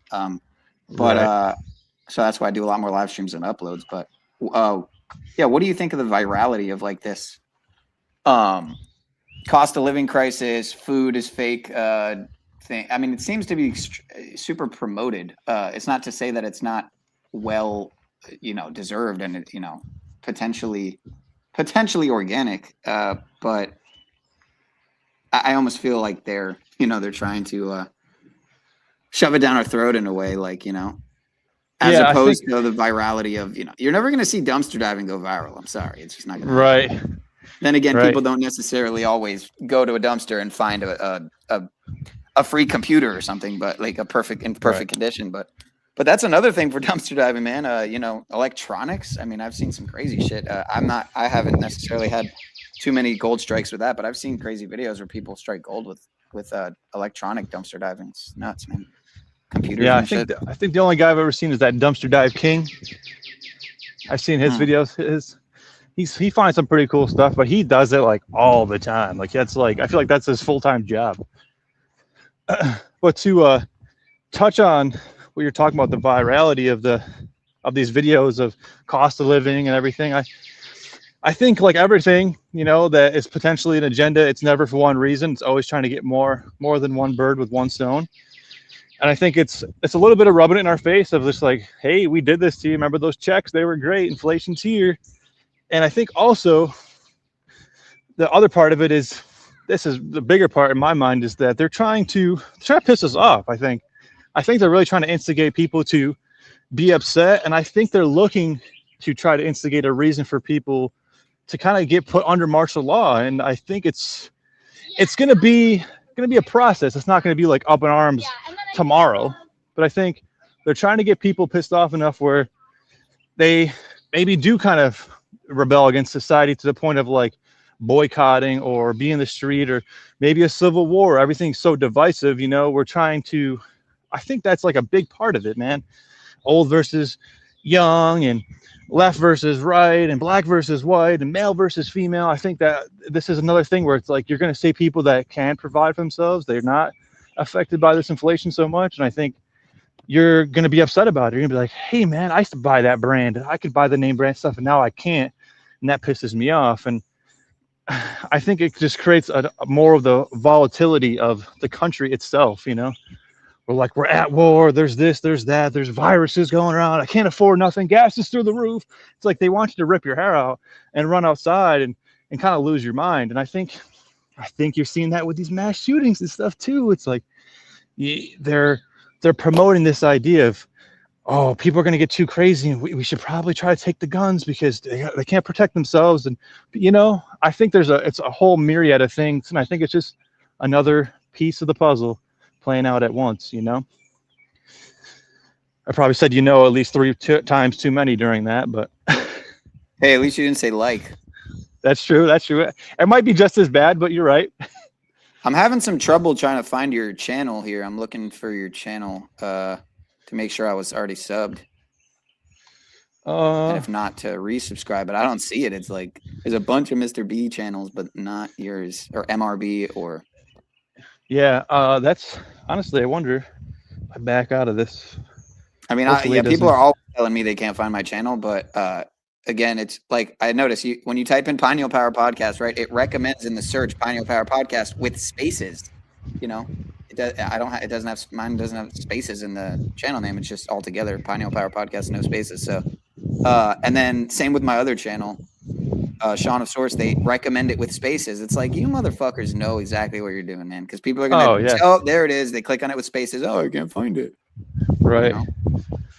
Yeah, I used to do like I was trying to get into just doing like a daily live stream where I was just kind of like, not like a rant, but just kind of like a motivational thing of just like, hey man, today is the day. Like we gotta do something different, and like if today's the day you start, like it's better than tomorrow, you know, that kind of mentality of things. I wanted to start doing that more because that made me feel good. It gave me more motivation. I thought, shit, dude, if one person watches this and does something different, then that's all that matters, you know. So I gotta start posting more. I can yeah, what's your like your channel URL? It's okay. I'm gonna try to back out of here. Hopefully it doesn't close the thing. It's gonna be at OG under at OG underscore. Yep. MRB. MRB. All right. There you are. All right, I got you, man. Hell yeah.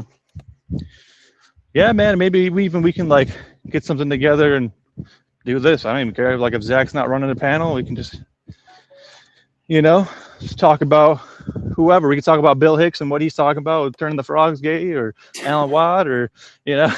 Well, it's funny. It's funny because you were talking about Alan Watt and how not Alan Watts, but then I see on your channel not one but two different Alan Watts videos. Yeah, I you know, it's funny. I really do like Alan Watts. This video. I know this specific guided meditation, awakening the mind. I know this exact video. I used to listen to this sometimes. Yeah, honestly, I've listened to that video a couple of times, and I used to meditate more, and I think it's beneficial. And I used to meditate to that video, and I used to have some pretty profound insights into myself when I did that, as funny as it is. But yeah, it does get confusing talking about Alan Watt and Alan Watts and who the hell are we referencing, but it gets pretty distinct when you start referencing, you know, bioengineered weapons versus, you know, the Tao, you know. So yeah, I would be down to talk about CT's channel and what is so I'm because I've been seeing you guys talk about it in the chat. What is his all his content gone? What the fuck is that about? I gotta look this up here. Hold on. CT channel's going down. Oh man, funny, that'd be great. That guy's a total dunce cap, dude. It's yeah, he's a fucking clown. God, he's a fucking goof. I only was on there a couple of times, and every time he was pretty cool with me. He never said anything directly because I was always like, you know, but I tell you, it says dude. There's still 373 videos. So wait, how? What? So he's got 373 videos, but you can't see any of them? How does that work? Oh, maybe he just has them like privated or something. It might show that. Oh, unlisted maybe. I think if you private videos, they get subtracted from your total video count. But if they're unlisted, then maybe they are. Yeah, he might have put them all on unlisted. I think if they're unlisted, they still count as because you know if someone has the link to them, they could still view it. So right. I wonder, you know, they said don't talk about CT, waste of time. Yeah, that's right. It's kind of funny. He's got 180,088 views right now. That's interesting. But that's organic. It's just the organic. Right. Stuff.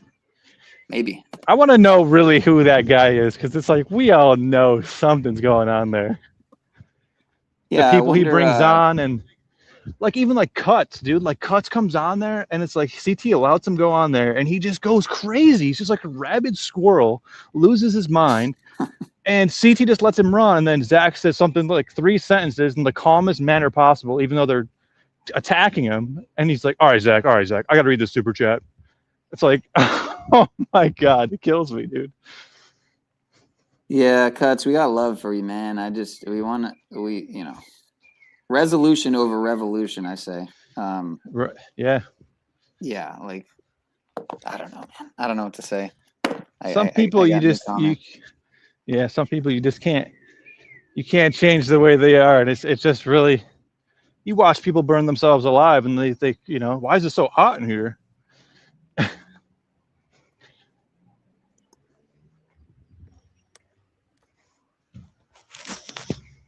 Yeah, man. Yeah. So supposedly, I was doing this. I was touching on some optics with 6G and stuff, and I had a buddy of mine in my comments saying like, "Dude, 6G, we're already working on 9G. Like, what are you talking about?" And it just makes me wonder, like, if, like, I was bringing up 6-7, right? What is the seventh letter? It's G, man. It's right there. Oh, right. So like, why haven't I seen anyone? Like, I came to this realization, and I'm like, wait a minute. I feel like I already came to this realization and then forgot and remembered again, but why isn't anyone else saying this? It's 6-7, and then you had the Pope just with the 6-7, right? And now he's talking about AI, like the dangers of AI. So, are there some ties here? Like, am I just grasping at straws? There's Ruby Center here. I mean, potentially. I think. I feel like I just lost my train of thought. It just escaped me. Yeah, you just gotta wonder if there's some interwoven system that's so much more complex and diabolical than we could possibly imagine. Bringing in CERN and DARPA and HARP and NASA and all these figureheads together, and how they may be working together in more ways than one. It's beyond the realm of fathomability, probably, as I surmise. You hardly drank anything. Oh, Ruby. She's growing fast, man. It's crazy. Like it was just yesterday she was born. Well, imagine how Zach feels. Time flies. Yeah, it really does.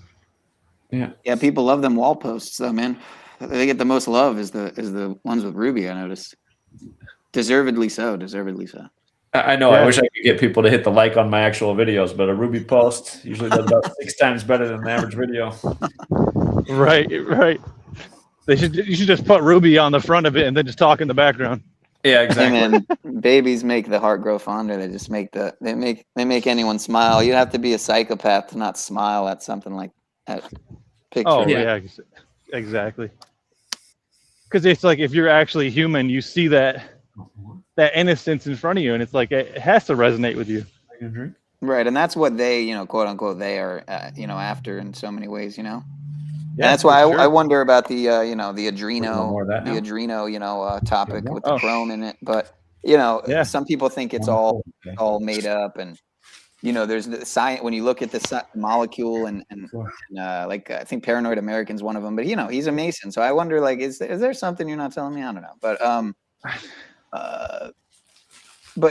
don't know his total diagnosis on the reality of the Adreno topic, but that basically when you try to use this compound, it doesn't produce the effects that they're like making it out to be, like that you get this high and but I mean, I don't know, man. You watch these movies, man, Breaking, or what was it, Bad Batch, with Jason Momoa, or like Fear and Loathing in Las Vegas. I mean, you got to wonder. Hunter S. Thompson, who said like, it's not real. I just made it up or whatever. It was just a movie or whatever, I think is the narrative. Like, because I had a friend of mine, the same one who told me the pineal gland is made up, and that the Adreno is like made up. That's and then he's come to kind of 360 on a lot of things, because he also used to be a magatard, and he's come full circle on that. And somehow it was because he realized Trump's a crypto scammer, and he got scammed out of crypto. That was what got him to realize that Trump is not this figure that he thought he was. And like, that's what did it. You know what I mean? That's what did it. Wow. All right. Amazing. Yeah, there's go ahead, Zach. Oh, I was just gonna say, you guys are still going. As long as you guys are going, I'll keep the stream open. Yeah. All right. Yeah. I mean, I'm still walking. I'm just still walking and talking out here. Beautiful day. It's like 80 degrees out. Everybody should walk more. It's one of the best exercises you can do. I mean, I'm killing 2 birds with 1 stone. I'm talking to you guys. I'm outside walking, getting a sweat on, getting Gonna go home, eat a nice salad, nice spinach salad with some beans, some black beans in there, some There you go. chickpeas. Nice, healthy, and affordable meal. Yeah, cheap, very cheap. So I ate a lot of like beef and rice too, man. Beef and rice, taco bowls, you know, onions and tomatoes, and maybe a little bit of sour cream. You know, it's like it's easy to eat healthily and cheap. You know. So. Or yeah, I mean, you know, it's just like the guy earlier complained about his grocery cart. Look at what he has. I mean, he can't sustain himself on that. So I'm sure his lifestyle is still eating out at the overpriced fast food restaurant and then at home snacking on the junk food, just blowing his money, killing his gut. And again, that's what America's got to stop doing. People got to learn. It's like, yeah, does anybody like put two and two together here? Like how many people have IBS or stomach issues or are intolerant to certain foods? It's like, we don't put two and two together. Like, what are you eating that's making you have IBS every single day of your life? Yep. Yeah, You know? no kidding. Or, you know, the opposite way, you're not eating anything sustainable and you're not having any fiber. And you're like, yeah, I got a coworker. He's like, this is probably TMI, but it's super funny. He makes fun of me because I go to the bathroom throughout the day and he's like, what's that, your second shit of the day? And I'm just like, yeah. He's like, I shit like once every 3-4 days. I'm like, there's something wrong with you. Like you got problems, dude. He's like, nah. I'll tell you, someone, let's just say someone very close to me, I'm pretty sure got Crohn's just after using antibiotics for, you know, I don't even remember what it was for. If it was the thing you get in your mouth or whatever. Starts with an M. Mono. Yeah, it was either like mono or maybe it was C. diff or like something. Yeah, right after she took those antibiotics, she developed Crohn's. So, or what they call Crohn's, whatever, you know. Yeah. What they quote unquote call Crohn's, but yeah. Right. I've known a couple people in my life with those issues, and literally I told them, I was like, dude, just change your diet. Like, stop taking your medicine, change your diet. And like, I have this friend of mine who was actually a welder as well. He's like, dude, I've been eating just this and I've been fine. He's like, I haven't taken my medicine. My stomach's been great. I'm like, yeah, dude, I try to tell you, just like clean up your diet a little bit. It's crazy. Go ahead. I'm sorry. I didn't mean to cut you off. No, you didn't cut me off. You did. Yeah, someone said Pope was in an electric Ferrari today. Might have a power outage 56 days from today, 22/7. A pi date there, huh?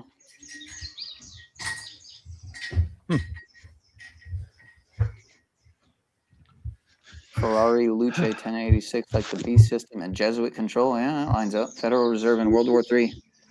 Yeah, nice connections there, Bones, as always. Yeah, man, I'm telling you, the other shoes got to drop here soon, you know? That's how I feel about it. Yeah, people got to ask what's next. They think it's bad now. It can get a lot worse. Next thing you know, you're getting drafted to fight in a needless war.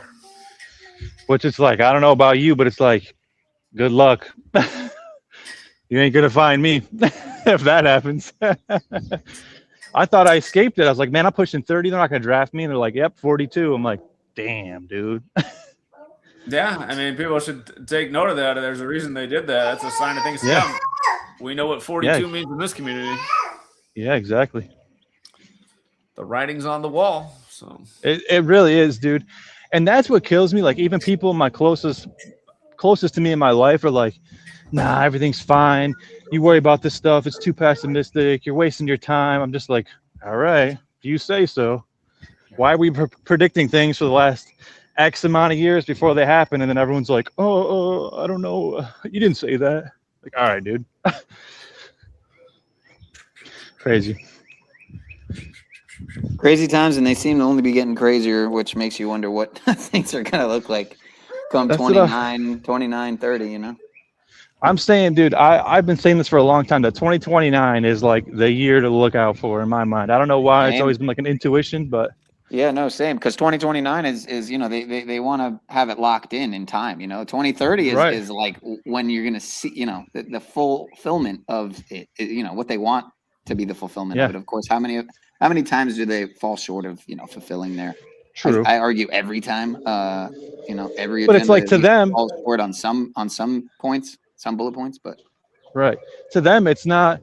It's generational. It's a generational thing. So it's like when they built the cathedrals. You know, it's like they knew they weren't going to see the end of it, and the people now know that they're not going to see the end of it. And that doesn't matter to them, because as long as they perpetuate it as far as they can in their lifetime, they know the people after them will do the same. So it's like that's what we're messing up as like the serfs of the world, because it's like Zach's touched on this before. Like, we all live in separate houses. My family is 1,200 miles north. You know what I mean? It's like, why are we all not on like a 100-acre piece of property doing this stuff for ourselves and not worrying about going to the grocery store and everything else? You know, it's like, you know, I got to chime in on that, because it's so hard in America. I mean, most people don't even have a family unit, and families don't even talk to each other. And a lot of people, I mean, there's so much dysfunction just within the average American family. It's, if you can't even get along with your family and cooperate with your family, how are you expected really to get along and cooperate with others? And exactly. You know, it's like right now, both of my parents, they're at an age where they need my help. I was just with my mom, and I can see her memories going. She couldn't remember which day was tomorrow. My dad's memory's been back, kind of, you know, going there for a while. But, you know, I've been helping out my dad for the last few years. But I was saying, because his marriage isn't doing well, and again, that's because he married somebody that doesn't even speak the same language as him, and they haven't made any effort to learn each other's languages. He now wants to move where he thinks she'll be able to get employment. And keep in mind, this woman's in her mid-60s. She's probably not even going to get a job in this economy, but he wants to move more to where there's more jobs, because he's thinking maybe someone will hire her, and then they don't have to be around each other as much.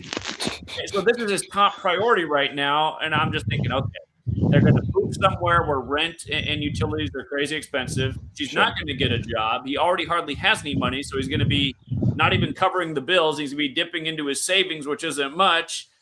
But this is my dad is a representation of what the average American is. Not good with finances, not good with decision making. And I know he's doing something really dumb, but I've tried to talk him out of it. He's like, no, this is what I got to do because we're just around each other too much. I'm like, can't you figure out another way to not be around each other so much? I mean, there's senior groups. She can pick up a hobby. You can, I mean, but again, both of them are very similar. They're both just like trained to work. It's all they know how to do. So they don't know how to problem solve. They just know how to go work for somebody. And then it's just, and then my mom, it's like she needs help right now. And I said, well, you know, dad's moving out of the house. And by the way, if anyone wonders why I helped my dad before I helped my mom, it's because my dad needs more help than my mom does. But my mom's starting to get up there, and I see her mind is going a little bit. I told her, I said, my dad's moving. I said, why don't you just move up here, and then, you know, I'll help you out with your lawn and all the stuff you need help with. And my mom always needs a million problems with technology. But then she's like, I don't want to live in that small of a town. So she just moved into a house. My mom's 5 feet tall. She just moved into a house where the cabinets are for somebody as tall as you, MRB. If you guys don't know, MRB should be a basketball player. I'm like, why? I was in a past life. You need a stool to reach the bottom shelf. I already see the problem with this. I can already see that she's going to end up falling off a stool, reaching for the lowest shelf in the house. It's just, it's maddening. I'm trying to help out my family, but they don't even want help. They just want to create more problems for themselves. Yeah, dude, you're like you said, the whole, that's how like all of America is. Like the whole family unit is just dissolved, and no one can actually band together. I'm the same way, dude. I've been estranged from my mother for the last couple of years because of just who she decides to spend her time with and how she decides to act in the world. And it's just kind of like one of those things where it's like, I'm at that point where like, what am I supposed to do with you? It's like, you won't even admit when you're wrong. It's like, I'm not going to be around that, you know?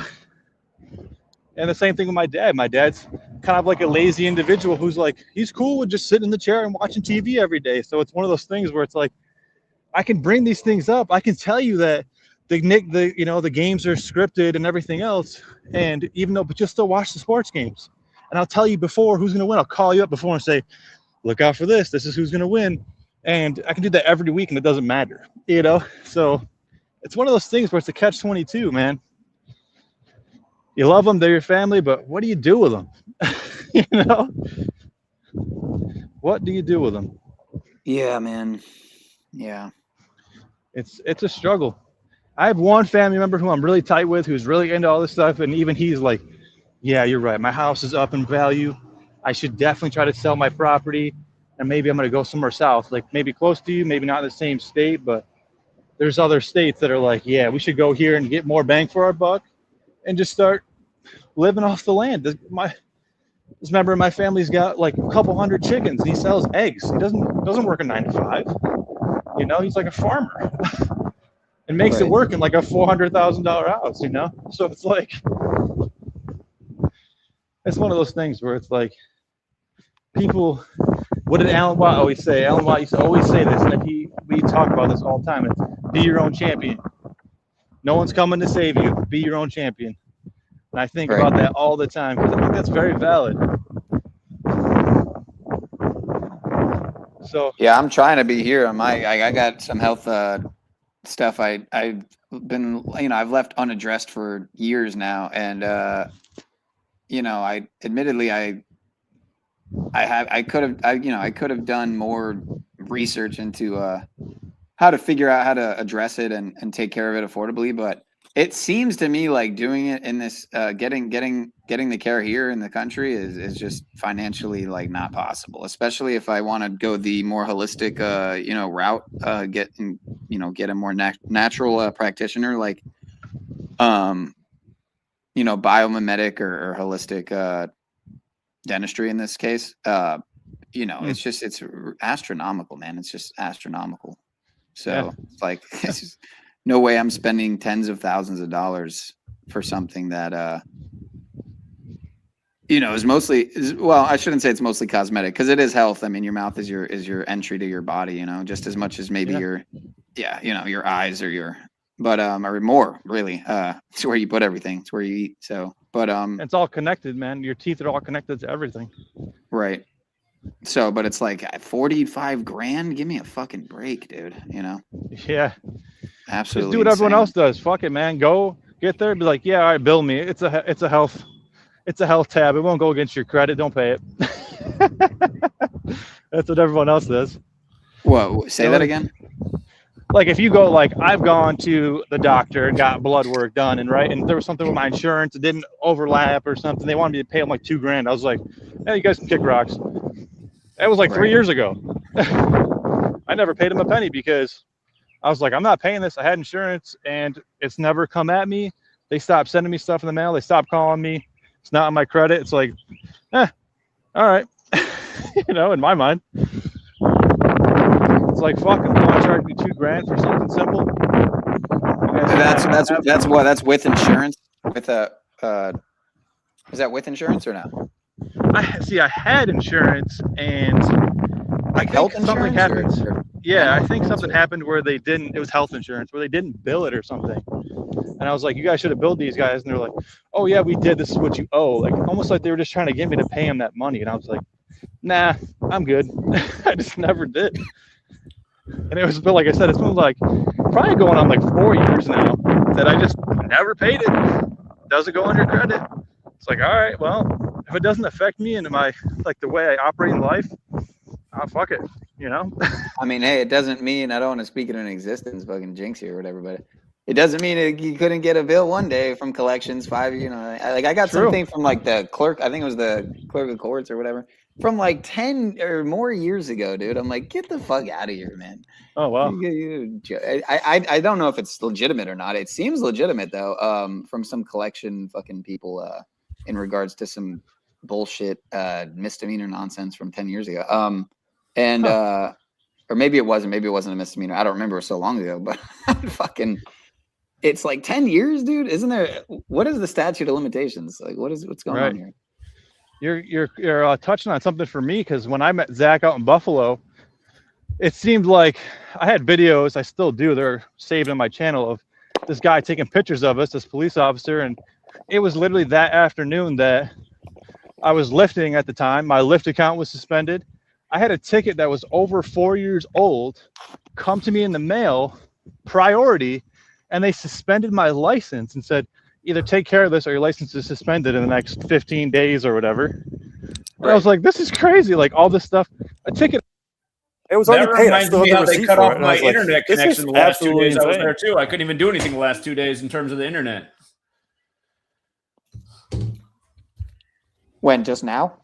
No, when I was out in Buffalo, because I was there for a week. The last 2 days, I just couldn't do anything on the internet. Just everything was blocked. Like that, somehow they shut off the connection. Yeah, I mean, I think the phone has like a, what's it called, the IMEI, right? And if they can just get that IMEI, they could like remotely, you know what I mean? It's like, yeah, it's probably not even that hard to do that. People think, oh, that is just crazy conspiracy theory. You think there's technology? I mean, give me a break, dude. I think that kind of technology is probably so, at this point, like, it's probably been around for who knows how long. As long as the IMEI has been a thing. Yeah. Yeah, Zach, you had some problems when you came to New York. Well, it's like when I went out to Oklahoma City too. All of a sudden, I had the IRS up my ass figuring out how to nickel and dime me. I was like, look at this. Yeah. Same day I get here, all this starts happening. Okay. Yeah. Yeah, I'll never And I forget tell- the Flava Flav fucking moment, dude. That was just like that. What the fuck, dude? Like, what are the chances, man? Give me a what are the chances? We got to briefly meet the general manager of the Oklahoma City Thunder before the cops came in and took him away in 5 seconds. Well, it was like one of his wasn't it one of his like security, like, or it was a The security police that was swooped in and just took him off in an unmarked car. It was amazing how fast they did it. So. correct my or refresh my memory. Did anyone actually like approach him or ask him anything? Like I did. I walked up to him because you did. A gentleman who was there, I wouldn't even known it was the GM, but shout out to Corey, who was our tour guide for OKC. He said, hey, Zach, that is the GM Thunder right there on the corner. So you should go ask him what you know about sports. So right as we approached and started to talk to him, I asked him, I said, are you the GM Thunder? He said, yeah. I was starting to ask him a question. The cops just swooped in. I can find the video. It's online of what happened, but it was amazing how fast they just got him out of there. You didn't even get to ask him about Janet Napolitano and the year that I couldn't. I got 3 words into my question, and the cops had him out of there. It was amazing. Wow. Yeah, that was just too odd, man. How that played out. It's like they definitely keep tabs, you know, and they definitely know what's going on. Like, I feel like even in Buffalo, like those people came out of nowhere and just started being like trying to like incite violence against us, you know, like white people's safety isn't guaranteed here. And it's just like, where did you people come from? Like, yeah. Isn't that when you guys left when that old guy was threatening us? It was that, and then there was like a probably a guy in his 40s. He came up, black sunglasses, all black. A woman came up, tall boots, wearing all black. Then they said that to us. They walked away. Were staring at us. She grabbed a megaphone, but she was over by my car, and that's why I was sketched out, because I was like, "What is she doing?" Like, she like slashing my tires. She putting something on my car. Like, what's happening right now? And then they came back, and I was like, "Yeah, I'm gonna get out of here," because I just had like a feeling like something's not right with this. Okay, all right, Daddy's almost done. You know, gentlemen, I better wrap it up. This little one's ready to go on her walk as well. So, yeah, I gotta eat some dinner. Okay. Yeah, Sam. Let me get this. Let me get a walk in while the sun's coming down. It's looking perfect out right now. Wrap it up. Oh, Ruby. I'll let you guys get in your last thought. I'll be right back to wrap it up. See you, Ruby. All right. Be a good girl. Well, I will. I'm definitely gonna try to come in here more, and especially if Zach's doing the panel, and just, you know, shoot my ideas around. I got to get more active on my channel, but I appreciate the conversation, man. It's hard to have these kind of conversations in everyday life with people, so it's really nice to find people that you can have these conversations with, and they know what the hell you're talking about. Yeah, it is. It's refreshing, man. It is a little bit refreshing. I can't deny that. I won't deny that. I can, but I won't. I don't use the word can't. I try to get it out of my vocabulary. That's what that is. But anyway, yeah, you know, impossible is just I'm possible, for another cliche, cringy comment there. But yeah, shout out to Free Queen C963. I see you like all around the interwebs, like you're everywhere. So good to see you. And Older Bones as always. Everyone else in chat, I'm gonna name everybody. Rick James, it's been a minute. But yeah, it was good to chop it up with you, man. And I'm subbed. Yeah. So when you do come out with that new content, I won't say if, I'll say when you do come out with that new content. I'll hopefully get in my subscription. Oh, wait, you got to hit the bell, right? All right, let me hit the bell. think I still got it in the back tab here. Yeah, I appreciate that, dude. And maybe we can, I'll start pushing some stuff out. Maybe we can organize something to like do something similar like what we just did and talk and, you know, write some ideas and some talking points and just go for it. Yeah, for sure. Well, you know, if it helps at all, remember that app I mentioned and check it out. It's worth using, that Too Good to Go thing, man. You'd be surprised. Too good to go. You know, because unlike a corporation like Whole Foods, you know, these mom and pops, they might just say, hey, you know, we're throwing all this out, and like no one else signed up for a Too Good to Go order, so you could just have it all, even though this is technically three Too Good to Go orders. You know, because they're just going to throw it out. You know, so people do get lucky like that, and I mean, it's happened maybe a couple times out of the maybe dozen times I've used the app over a year or two, but yeah. Some people probably use that thing every day, man. Because in the same way that's food off of it. Yeah, in the same way that some people, you know, another hack is, you know, signing up for free meals on your birthday, and you could literally eat every day every day you happen to want to go out to eat or whatever. Hopefully that's not every day. I mean, I myself rarely eat out, but some people want to eat out, you know, every other day. So. But yeah, you could sign up. Every place has something free on your birthday, a free, you know, whatever, a free appetizer, a free maybe entree, a free something, you know. You could people like live like that, man. So I'm not that advanced with the that lifestyle, but I could see that being a very realistic you know, life hack, so to speak, for lack of a better term. But Hell yeah. I digress. I want to let Zach get out of here, and I'm going to get a nice sundown walk in. So peace and pineal power as always. And hopefully you do more open panels, Zach. I'm glad to join. All right. Yeah. I mean, pretty much anytime I stream, I open up the line for people to call in. So yeah, appreciate it, man. Yeah. And maybe you could play into the 333 theme and end your stream down in here in 3 minutes, 3:33. Okay. I see they got new Matthew Perry news breaking. His assistant jailed for 41 months. And I just got to show you the guys the familiar pattern here before we close it out. What would a stream on this channel be without a little gematria? Let me see here. Matthew Perry, who drowns Matthew Perry, who died at 54. His assistant jailed for 41 months. What's the assistant's name? Kenneth Wamasa, which equals, you know, 54, but also 144. The whole thing had the Jesuit fingerprints on it from the beginning. And it's a reminder the Jesuit suppression did last 41 years in this nation. The old 41 USA was formed in the time of their suppression. But yeah, just what are the odds that the assistant's name would equate to 54? So, you can't make this shit up, but they sure do, as I like to say. Every day. Every single day with it. Matthew Perry, the guy who drowns in the fountain in the intro of the show and then apparently drowns. Right. You know, I didn't watch Friends like that. I think I was missing that the whole time. He drowns in the fountain at the beginning. He falls back into the fountain, or they push him or whatever. And the intro of the show. Okay. See, I never watched Friends. I think I was missing that piece this whole time. I'm gonna do some more research on that fountain. Where's that fountain at? I bet there's a clue there. Yeah, watch the show intro. You know, I mean, how many times did they show the Twin Towers in Friends?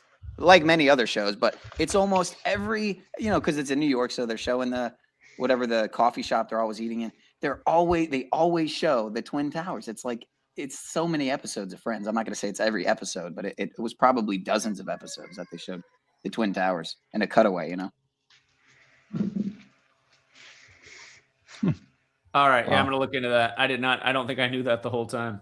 All right, you guys, I'm going to leave it there. Appreciate you guys participating. And thank you. Thanks to everyone in the chat who participated too. All right, sweet girl. We're going to go on a walk. I know Daddy's been bad. All right. Ruby says goodbye, everybody. Ruby. Take it easy, Bye, Ruby. See you, Zach. Thank you. Can you say goodbye? Can you give him a wave? Be a good girl. Bye. Be a good girl. Ruby. Ruby. What a gentleman on the screen. Who are they? So I've never seen those faces. What a cutie. Can we say goodbye? Can we say goodbye? Bye, Ruby. So bye. Her favorite thing to do is once somebody's out of sight, then she does bye. So I'll take the camera off again. All right, gentlemen. Have a great All rest right. of your day. All right. Thank Thanks, you. y'all. Until next Peace, time, peace. everybody. Take care. Take it easy. See you. Peace to the chat.